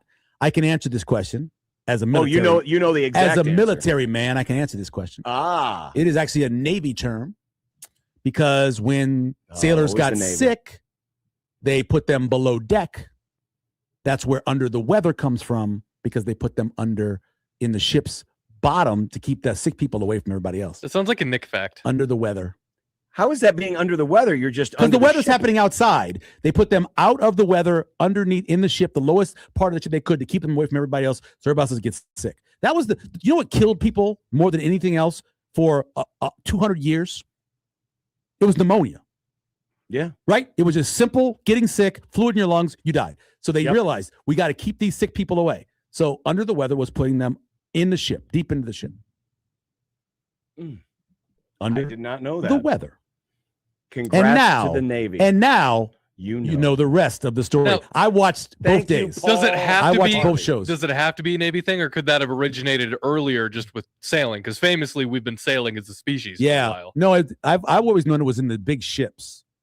I listened to Paul Harvey both the morning and the afternoon every day for like 30 years. I have so many random Paul Harvey things in my head. I love Paul Harvey. When I got to college, I actually I programmed the Paul Harvey. You know how they would send down the stuff and you tape it on reel? Yeah. I used to take that and then put it on the air. Yeah. That Paul was always Harvey? the thing. That was always the thing. The rest of the story was always the one in the afternoon. Yeah. But he would start stuff in the morning. Yeah, the and he'd news. tell you, the news in the morning with a little story at the end. My favorite one ever was there was this guy who made a whole bunch of lithographs of Abraham Lincoln. Whoa. And he was going to sell them when Abraham Lincoln became president. The problem is Abraham Lincoln grew the beard after the lithograph. So when he got elected, he had this guy with a beard. And they're like, this isn't a picture of Abraham Lincoln. I'm not going to buy this. So frustrated, he took it and he started making board games out of the lithographs that he had, cutting the paper up, making board games. And his name, Milton Bradley. And now you know the rest of the story. Incredible. This is where Michael gets all of his weird knowledge. It's weird knowledge from listening to Paul Harvey. Listening for to 30 old damn man years. Paul Harvey. My wife said when I'm in the car and I got, hold on, I got to turn Paul Harvey on. And she goes, "Oh my God, you're my dad." This is like when we first met. They were very fascinating stories. They were incredible stories. And he's such a great storyteller, Yeah. and the voice just was very captivating, and you could just it kind of brought you in. Yeah. Wow. It's like when Grandpa would tell you a story, and you're like, yeah. I gotta listen because Grandpa's got something So special here. my version of that is just finding video essays about dumb stuff on YouTube. Yes. So really, this has been around forever. Forever. Yes, it has. Incredible. Yeah. Oh yeah, One- absolutely. One more real quick. Paul Harvey was the original YouTuber. One more real quick. There was this guy. Maybe you heard of him, Mark Twain. Yeah. People used to go to Mark Twain all the time because he had money, and they'd be like, "Hey, please invest in my invention. Please invest in my invention." And Mark Twain would say, "Yes, yes." He lost all his money. Finally, this guy comes along and goes, "Hey, I have this idea. I think it'll work. It's this phone thing." Alexander Graham Bell asked Mark Twain to donate money, and he said no to that invention. So the one that would have hit, he he didn't do it. Nope, he didn't do it. Yep. Kyle asks, should you tip your trash man? Ooh, we used to do that around Christmas. But that's when they used to come to your house and take your trash away. So not from the corner. They came into the house next to your house and take your trash and then put the cans back. Do trash men still exist?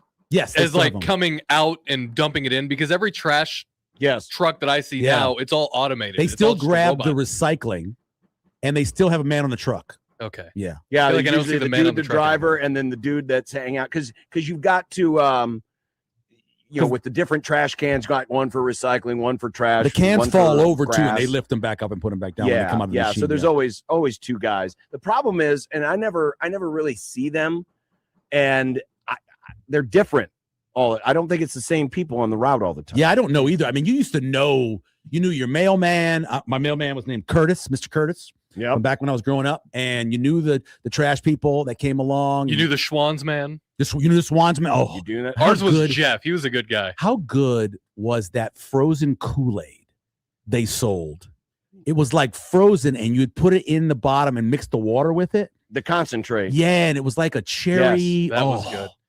We like to get Swans, the man. The was so orange good. pineapple was the one that we got, and that was what we made the holiday drink out of. Oh. Mix it with some Bubble Up, 7-Up, Sprite. Something Yeah, like sure. that. Yeah. My dad's And- favorite ice cream was the Swan's drumsticks. It had to Oh, be those the were Swan's good. drumsticks. Those were They good. were very good. We had a The- Swans guy at our end of our block for a long time. He just retired not too long ago. The chocolate parfait ice cream bars were the best.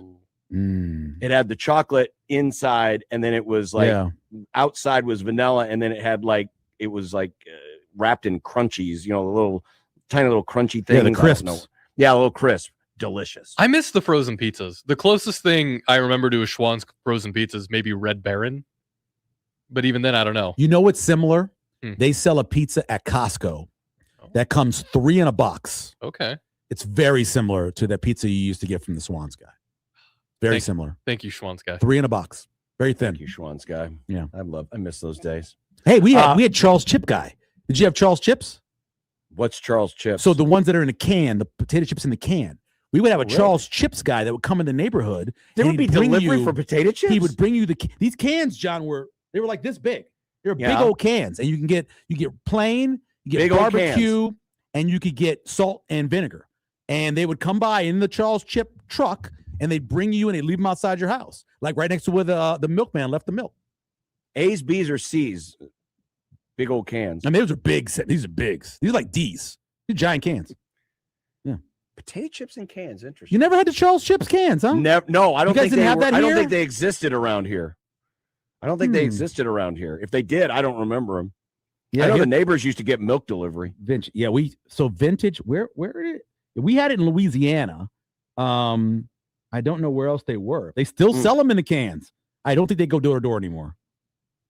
$39 for a giant tin of potato chips. Of Charles Chips. Of Charles Chips, yeah. Original flavor, kettle chips, sweet barbecue. That sweet barbecue was so good. Salt and vinegar, they still have those, the waffle chips and the regular ones. Nice. Yep. All right, that's Dumb Debates. When we come That was back. it. That was all of it. Well, Wow. we ran out I of told time. too many stories. I apologize. And we got Padilla coming up. Oh, yeah. Got to talk a little hoops next on 1620 The Zone.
The Zone, 1620thezone.com, Zone mobile app. Happy to be joined on the Prairie Flower Zone Casino by a friend of the Grum, but one we don't get to talk to very often.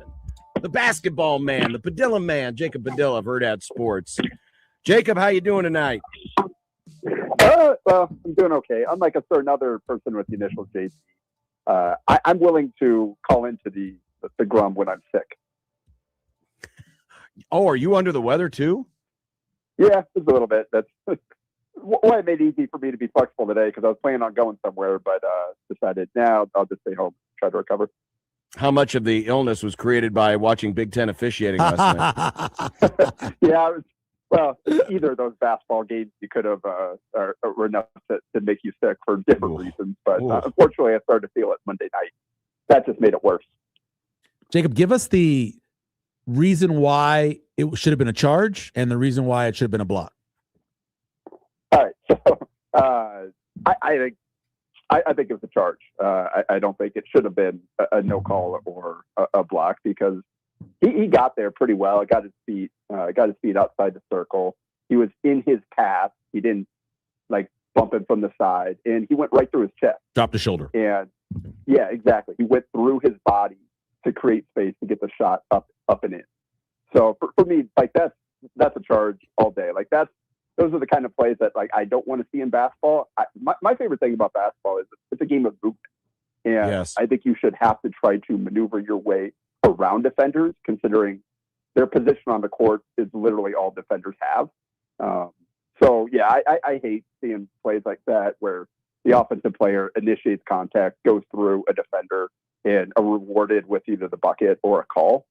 So yeah, I'm in favor of that being a charge every time.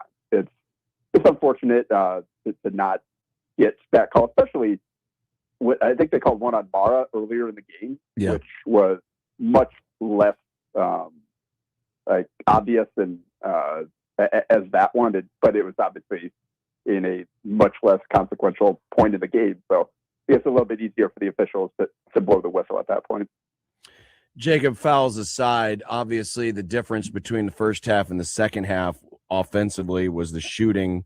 Nebraska was lights out in the first half, 10 of 19 from three. They were north of 50% from the field.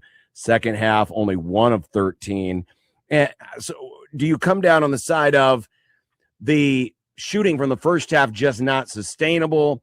Was it a fatigue issue? Was it something different that Michigan was doing? Where do you think the shooting slump, because honestly, the game came down to 1 or 2 more made threes, and it could have been a reverse script. Yeah, no, I think it's a lot of it was just did come down to they probably shot it a little above their head early on with some of the ones that Stanford and Lawrence were hitting, and like they're certainly capable of making those shots, but they were hitting a lot of them early on, and then there was the lack of depth and the amount of shots that these guys had to take, and what they had to do defensively to make up for their lack of size, and how they had to fly around. Just the way they play defensively in general, you have to exert so much energy for that to work. And so I can see how it'd be tough to have the legs to keep it up in the second half. And obviously they didn't. They got some good looks. I don't necessarily know that Michigan dramatically changed what it was doing defensively to take them away. I mean, they did attempt less threes in the second half with 19 versus 13. So the attempts were down a little bit, but I think it probably did mostly just come down to the legs and the fact that like they weren't going to be able to. They made 10 of their first 17. Like that's not going to sustain for an entire game most times. So it really was just kind of hanging on. Like throughout the entire second half, it was them just kind of hanging on. I mean, 49 total points after Nebraska scored 50 itself in the first half. Second half is a completely different game, and they almost did enough to get over the hump. You kind of wonder if they had either Mass or Prager, could they get over the hump? Just that one more guy that, one, just to eat up minutes, but two, another guy that can make shots, and so you don't have to have Stanford taking 16 threes, which like he's obviously a good shooter, but I think a lot of those were like, hey, we're probably not going to get a better shot against this defense So I'm gonna pull from 23 feet. Maybe there's a hand in my face, but I got enough space to get it off, so I'm gonna let it fly. Like, you kind of move those around. Maybe Mass takes a couple, maybe get Frager a couple more, as opposed to Stanford having to shoulder that big of a load. Then I think you maybe have a chance to sustain it a little bit more. But unfortunately, they were missing both those guys, and there's nothing you can really do about that. Yeah, it really Burkay looked like he was really done at the end. I mean, that little bunny he kind of missed. If he just could have gotten a few extra minutes because Rink was playing, I think that would have made a huge difference at the end. I actually my group chat. I mentioned, I think about 7:45, and sent the text like, man, this is where you really do miss Mass, just because Burkay has to have so much more responsibility on him. One, to play those heavy minutes, and two, he's the guy, instead of the guy facilitating and running the high lows and getting Mass easy touches. Like, he's the one in that position where he has to finish, and he just wasn't able to in this game. Obviously, he made a couple nice ones early, but just those missed bunnies in the second half in particular really came back to bite them big, just because they had gone so cold from three. You have to find a way to score when kind of your plan A isn't working. And a lot of times, Mass is the guy that it gets a mismatch and go down in the post and throw up that little half hook shot. And that could be a run stopper or a drought ender, and a guy that you can play through that doesn't necessarily rely on the three. And without him, you just didn't have a whole lot of that, or a guy that can really create something within 10 feet consistently, or when you really needed it. And so, like, that's, again, he hasn't been shooting the three well, and that could have helped, like, obviously stretching out their bigs. He probably would have gotten some looks, but I think even his work inside the arc to balance out the offense just a little bit more, to go with, like, the cuts and all that stuff. They do so well to get those shots off, but there's some possessions where you just need a guy to be able to go and win on his own, because the defense doesn't break down, and they do cover all that stuff, and they just didn't really have that down the stretch last 10 minutes or so of this game, unfortunately. Jacob Padilla from Hurrdat Sports joining us on the Prairie Flower Casino Zone hotline. So where do you think Nebraska takes it from here? Sometimes when you've gone on a long winning streak and you lose one, it can take some pressure off, but then it can also, messes with you a little bit. You've been in this drive, you've been in this run, and then all of a sudden it's like you feel like you've lost your superpower.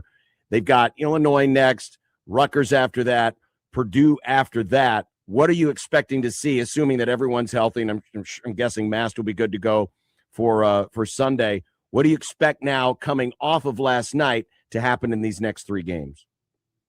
Yeah, I don't know. Like, I guess you'd have to talk to them individually and to figure it out. Like, I don't know that they did feel a ton of pressure. I think it's more so like, hey, this is really fun, and it's really good to be Nebraska basketball right now. And they continued to do the things that made them successful. And I mean, that's part of why I think that the coaches got on them so much in that first in the locker room at halftime of that Minnesota game, is because, like, hey, we're not doing the things that we've been doing so consistently recently. And so, like, I don't necessarily know that, like, they needed this loss, that they're going to benefit from the pressure coming off. I mean, you've got these matchups coming up that they would have had their attention anyway. Like, obviously, Illinois, we know how that went the first time.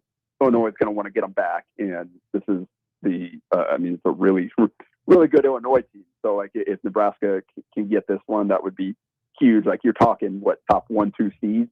If you add in Illinois and Purdue, you get those wins. Those are kind of the last two, like, top 10 caliber teams left on your schedule. And so these are kind of you've already passed the test with Michigan State and Illinois the first time. You showed that you're capable of playing with Michigan toe-to-toe there. So these are kind of the last two. Like, you've got some other chances for good wins with Iowa and a couple of these other teams here left. But these are the big ones. So I think regardless of how that Michigan game went, I think they were going to be dialed up for these ones. And so I think it's much more about getting them healthy and getting back to getting all their guys back, because, I mean, they're already running a short rotation as it is when they are healthy. And I think it was probably, I do kind of wonder if they find minutes for Leo Curtis moving forward, just based on what he showed against Michigan. And maybe there'll be some of these teams matchup wise where it'll be beneficial to get in some minutes.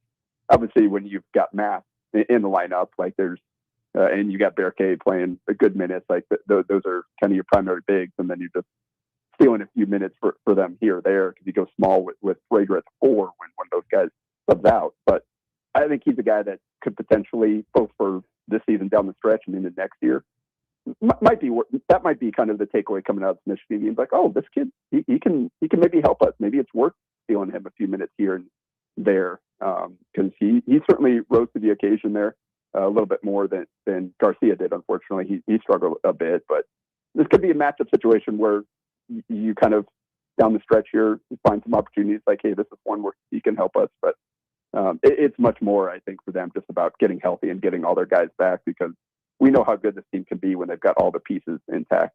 Any concern about, we always hear how Nebraska does so many unique things with defense, playing Illinois for a second time, kind of seen all that already. Any concern for you about that? Oh yeah. I mean, that's the trick of conference play. Everybody has to deal with it. Like you've seen it. There's only so much you can do within your practice gym to replicate what other teams are able to do, just because a lot of time you're doing it with walk-ons and guys on the bottom of your roster trying to copy what other teams are doing. So you can study it, but once you get out there, it's a completely different beast. And so the thing there is, though, you have to counter that by, all right, they know what's coming. Maybe you throw a tweak here and there, and that's kind of the fun thing about the conference play when you've got round robin and you play teams twice. It's like, okay, you kind of anticipate, all right, how are they going to attack us this time? What can we change? Or do we feel like we just have to execute what we do well and it'll win out regardless? So I definitely think Nebraska is a team that will have to look out for that. And as you start to see these teams second time here for some of these teams, I mean, they got Iowa with twice in the last couple of weeks of the season. So that'll be another double play there. You've got Northwestern coming up again. Like you're starting to see some of these teams a second time. So that'll be something to look out for, especially again with the way that Michigan, the Nebraska defense kind of threw them for a loop. Like they are pretty loose with the ball as it is, but like some of those turnovers that Nebraska forced, it's like yikes. And that I think comes from again not seeing it before, and you can understand what they're going to try to do going in, but the speed and the reactivity and it's a little different. Like this Nebraska team defensively, they're so much different than they have been previously. They've always tried to do this. They just haven't executed nearly as consistently as they are doing on every single possession now. And kind of the all-out effort, the connectedness of these guys, it's been really impressive to watch. And I think more than anything, like that's the key to their success is the consistency of their defense. In the past, like they've had one-offs where, it worked really well against Purdue some of those times. Like they've gotten some big wins with their defensive style, but they've also got absolutely gashed at times because the teams can handle it, then you're probably going to get a lot of open threes and chance to light them up.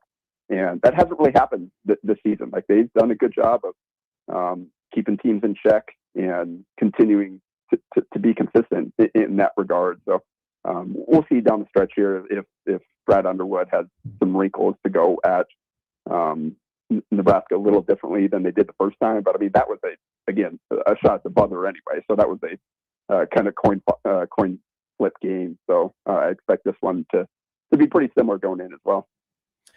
Well, Jacob, there was another game last night, but look at that. We're all no time. Damn. No time. Oh, darn. I spent 2 hours talking about that last night. I don't need to spend another 2 minutes. Hey, Jacob, real quick. Bart Torvik now has Nebraska favored in every game remaining except for one. What game do you think Nebraska is a dog according to Bart? Well, KenPom has them as a dog at Iowa. Okay, yep, same thing. India. Yep, Iowa. Plus 1.2. And that's barely. Like, that's a coin flip. Yeah, like, that's right. Plus 1.2 is 1 what point dog. Bart has. Yeah. Yep. Okay. So, that is nuts. Yeah, the Nebraska team's for real. Not as impressive as Indiana football, but it is real. Shut up. Jacob Padilla, Hurrdat Sports. Jacob, we appreciate it. Thanks, my man. Get to feeling better soon. All right. Appreciate it. Talk to you later, Jacob. Jacob joining us on the Prairie Flower Casino Zone Hotline. Coming up next, it is content time. We know in the past on this Grum, we have been honking for Monken. Yes. Is Michael honking for Monken? Also, we got trade stuff, and the UFC makes its return to content. When we continue next on 1620 The Zone.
I made you some Unsportsmanlike content. Unsportsmanlike content. Unsportsmanlike content. Content that's unsportsmanlike. Okay. Okay. Nick. Okay. Nick What do we got? Reed. Nick Reed. Do you want me to read? Nick Reed. I should read. We just heard from Jacob Padilla. Yes, we did. The Huskers might be favored in every game remaining this regular season. Make the call. Do they run the table before the postseason? No, The they lose odds- two more. The odds say no. I'll say they lose one more. I think they lose two more. And it'll be I think they win on Sunday. Purdue. Yeah, definitely. I can see Purdue, definitely. Yep. I would say definitely, Purdue. Definitely Purdue. Definitely. I know the home fans are saying, oh, but it's PBA. No one beats the Yeah, ball. yeah. Hey, it's Purdue. It's Purdue. Definitely. And Purdue won't be surprised this time around. No, they definitely like they not. were when you knocked them off when they were number one. So Exactly. I'll go Purdue, but still, imagine going into the conference tournament 29-2. They beat Illinois if they have Frager and Rink back. And the belief I don't is know that if Frager is gonna the be belief back, is that though, is Frager's, according to his dad. Well, I don't know his dad or anything, but maybe that he's going to be okay. And be ready to play. Well, at least play some minutes. The Browns are honkin' for Monken. Todd Monken, former OC for the Ravens, is now head coach in Cleveland. Good choice, bad choice, weird choice. Michael, you like this choice. Yeah, so I have one rule.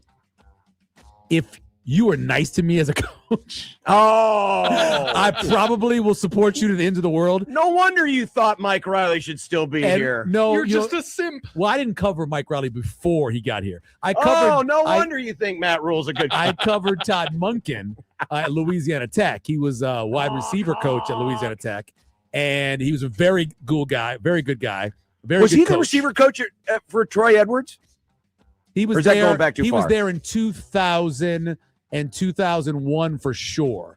My last two So years no, in he wouldn't Albuquerque. I don't believe he was there in 98. I don't, because I was still in Monroe when Troy Edwards happened. I was covering Louisiana Tech when that happened. I was here actually shooting the game. But Let's yeah, take a look. Receiver. Oh, he was at Eastern Michigan in 98. Okay. La Tech in 2000, 2001. Yeah, those are the two. My last 2 years there, he was the wide receivers coach, and that coaching staff was great. You had Bronco Mendenhall, you had Rocky Long. I think Lubick might have been on that staff. There was a lot of good coaches on that staff. Only his second head coaching gig. He was at Southern Miss for 3 years. Tough job, by the way. Tough job. Southern Miss. Very tough job. Of all the hires so far, sorry, Nick, of all the hires so far, this one feels more promising than most of the rest on the list. I don't know. I know Josh is completely against it. I get that. But McCarthy can win. He can. I mean, he can win, but can he do better than Yeah, well, what they had? If he wins a playoff game, he's done better than the last 9 years with Mike Tomlin. So it's not a huge bar that he has to accomplish, get over, but I'm I don't think guessing that's not the bar the Steelers no, want to they think they clear. want to win a Super Bowl, and the only way that happens is if they find a quarterback that fits into the system and is good. I mean, it's that Yeah. simple. And they don't have that guy now, so they got to find him in the draft, and they're not exactly drafting in the spot that you get that quarterback. Everything I've heard coming out of it feels like the whole culture there is super toxic. So I hope Monken can maybe turn that around and make it not weird. Well, it's Cleveland. Yeah, that's fair. And, at least we're not Detroit. Yeah. I mean, that's Cleveland, right? So. Yeah. Joe Lombardi, one of Sean Payton's closest confidants and coach, was fired yesterday as OC of the Broncos. A bit harsh considering they were down a starting QB and playing in near impossible conditions on Sunday. There's something else. It's not because Sean calls the offensive plays. He had the same offensive coordinator at New Orleans over 2 stops because Lombardi left and came back. Not Michael Lombardi, the other Lombardi, and he kept him. He's very usually loyal to his coordinators and his coaches. It's got to be something else. So basically, Sean Payton is passing the buck as the guy who actually calls the plays. Yeah, that's what I'm saying. I think it's something besides just he must have wanted to move on for some other reason. It's not the way they played in the snow with a backup quarterback. I don't think it's that. It's something else. Like I said, he was loyal. He had guys on his staff for 8-9 years. Again, and Lombardi did nothing. Because once Lombardi was kept around, once Sean left and it made him the OC, and they were horrible. And he had kept that dude around for like 7 or 8 years. Well, maybe he messed up on one coffee order. I told you I wanted half and half. I didn't want whole cream. Maybe the gum thing. It was probably a gum thing. He chews this gum, and it's got to be Big Red. If it's not Big Red, he's mad. I'm Ricky Bobby, and if you don't chew Big Red. Multiple teams are reportedly making aggressive offers to the Bucks for Giannis ahead of next week's trade deadline. Should the Bucks move him now or wait until June when they know the order of the draft lottery? I would wait until June. Also, Giannis is hurt right now, and he's probably out for a couple more weeks. So I think you wait until June. What's the rush right now? That way you know who's drafting where. You can maybe get a better price for him. He'll be healthy. I know that teams will want to make playoff runs, but is Giannis going to be available for a true playoff run, given that he's hurt his calf now twice this season? I don't know. I think you can get a better deal for him in the summer. Yeah, I have no idea what you're talking about. Well, there's a basketball team. They're called the Milwaukee I have Bucks. not watched. They played in the same building I was in last night. I've not watched one NBA game this season. I didn't know Giannis was hurt. Matter of fact, I didn't even know Giannis was still playing basketball. So I have no idea. Newsflash, Dr. J also not playing basketball. I just saw Doc. I just saw him. He was on a thing a couple days ago. I didn't realize they shared the forum. Neat. The national coordinator of college football officials, Steve Shaw, says there will be a focused discussion on the targeting rules for next season. Yes, finally. What should they be looking more closely at? It's simple, man. You do a red card, yellow card thing. You have flagrant 1, 15, flagrant 2. A flagrant 1, flagrant 2, however you want to do it. It's really simple. You have review. If there's intent, he's out. If there's no intent, it's accidental. The guy got lower than you. You tried to get lower. He just barely caught it. You were dropping a shoulder, but the shoulder's connected to the neck, which is connected to the head, so the heads collide. Not that hard.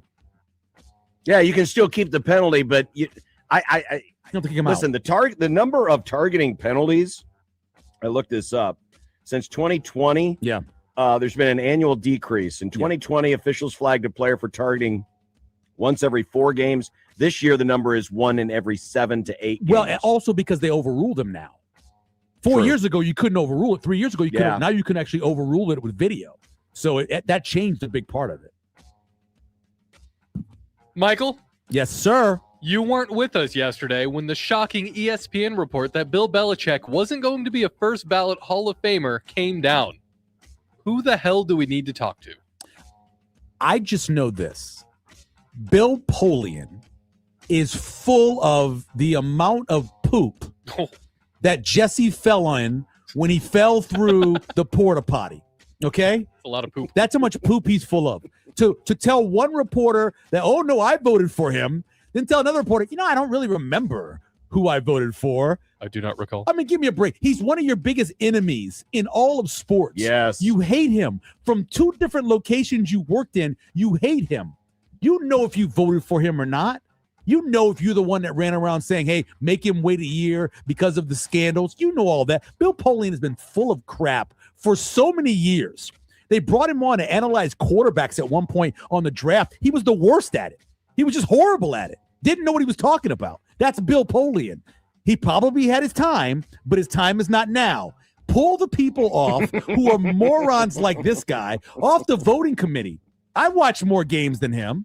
You have some really good. Rick Gosling is a great dude and a great football mind, and he belongs on there. I don't think a person like Bill Polian, who's holding that kind of grudges, deserves to be on there anyway. Yeah, Belichick should be in.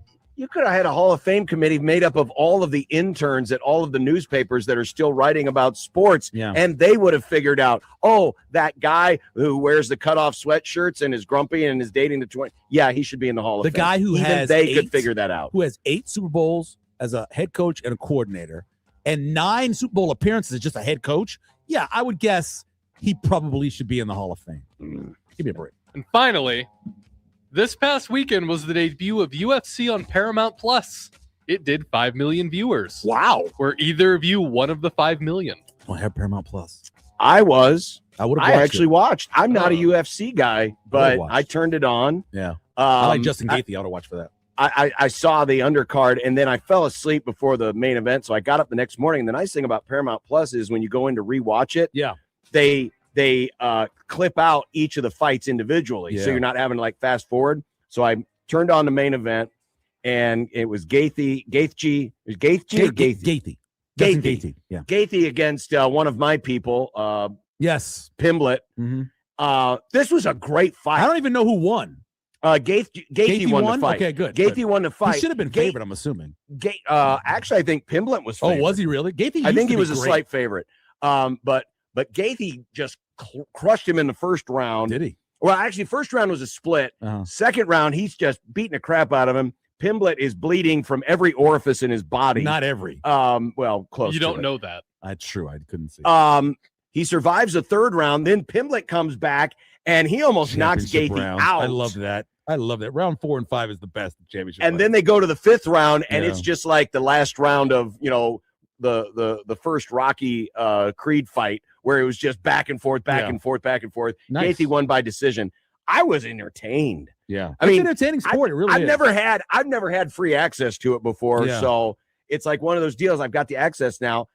I may be watching more UFC when I have the opportunity. Maybe that we'll was fun. get rid of Peacock and replace it with Paramount. There are some shows I want to watch on Paramount. There's a whole bunch of Star Trek stuff I want to watch. Oh yeah. Yes. And I can't watch it because but I don't know. And Peacock's their functionality sucks. Like the ability to fast forward and everything, it's horrible. It's so Yeah. much worse than all of the other ones. Peacock's pretty good. I'm not Peacock- sorry. no, Paramount is? Paramount is pretty good. I Like had said, Paramount years ago. all of the fights were clipped. Nice. So I you like could just that. go to the fight that you Right. wanted to see. Right. And their fast forward function is pretty good too. That's nice because the one on Peacock's horrible. All right. When we come back, it'll be What's for Dinner? What's for dinner? And we'll wrap up the Grum next on 1620 Zone.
When you knock us down, we're going to get up. And on the way up, we're going to bite a kneecap off. Crust is good on your pizza, not your ass. I will eat your ass first. He's tough as a Woolworth steak. And then it's going to take 2 more shots to knock us down. All right. And on the way up, we're going to take your other kneecap. I'm ready to hang them up, gut them and skin them and chop them up. You know what? I'm ready. My daughters aren't starving to death. I'll eat my neighbors. And we're going to get up, and then it's going to take 3 shots to get us down. And when we do, we're going to take another hunk out of you. Cliff, what are you going to take away as your best memory from playing basketball at Boston College? Probably just like going out to eat. Burrito bowls. The chicken has been cooking in the crock pot all day, and it has been smelling up the house. And so burrito bowls, can't wait. Love them, love them, love them. I really don't have any idea. I made leftover chicken noodle soup, and then we had leftover lasagna. I have no idea I think when my you do wife chicken noodle soup, which noodles do you use? I use egg noodles. Are they like the thicker egg noodles, or like the thick egg noodles, the big egg noodles at the bottom, the ones that call yolks, no yolks? Love those. I buy those. I made it with leeks and parsnips. I made a real old fashioned chicken noodle soup. Real old fashioned one. Nice. We're doing chicken tenders and fries. I'm assuming that Logan will already have eaten by the time I get home, and my wife is like getting her hair done or whatever. So I don't have any idea. I'm not allowed to spend any money. So. Nick literally just dropped a chicken tenders and fries, and you didn't shame him for. Well, eating he's a children's child. food. I mean, I'm not gonna. That's fine. I mean, there are children out there. I have a thing tonight. I needed something quick before my thing. He's a child. That's fine. Be a child. That's cool. I have a thing on YouTube at 8 p.m. A thing on YouTube. Mm-hmm. Are you taping something about racing? I'm not taping it. It's a show. I do. Just doing a show? Live. A live show? Yeah. Oh my God. Thanks, Good night. Michael. Bye-bye. Thank you. See you tomorrow. Good night, everybody. Creighton Athletics Hour coming up next.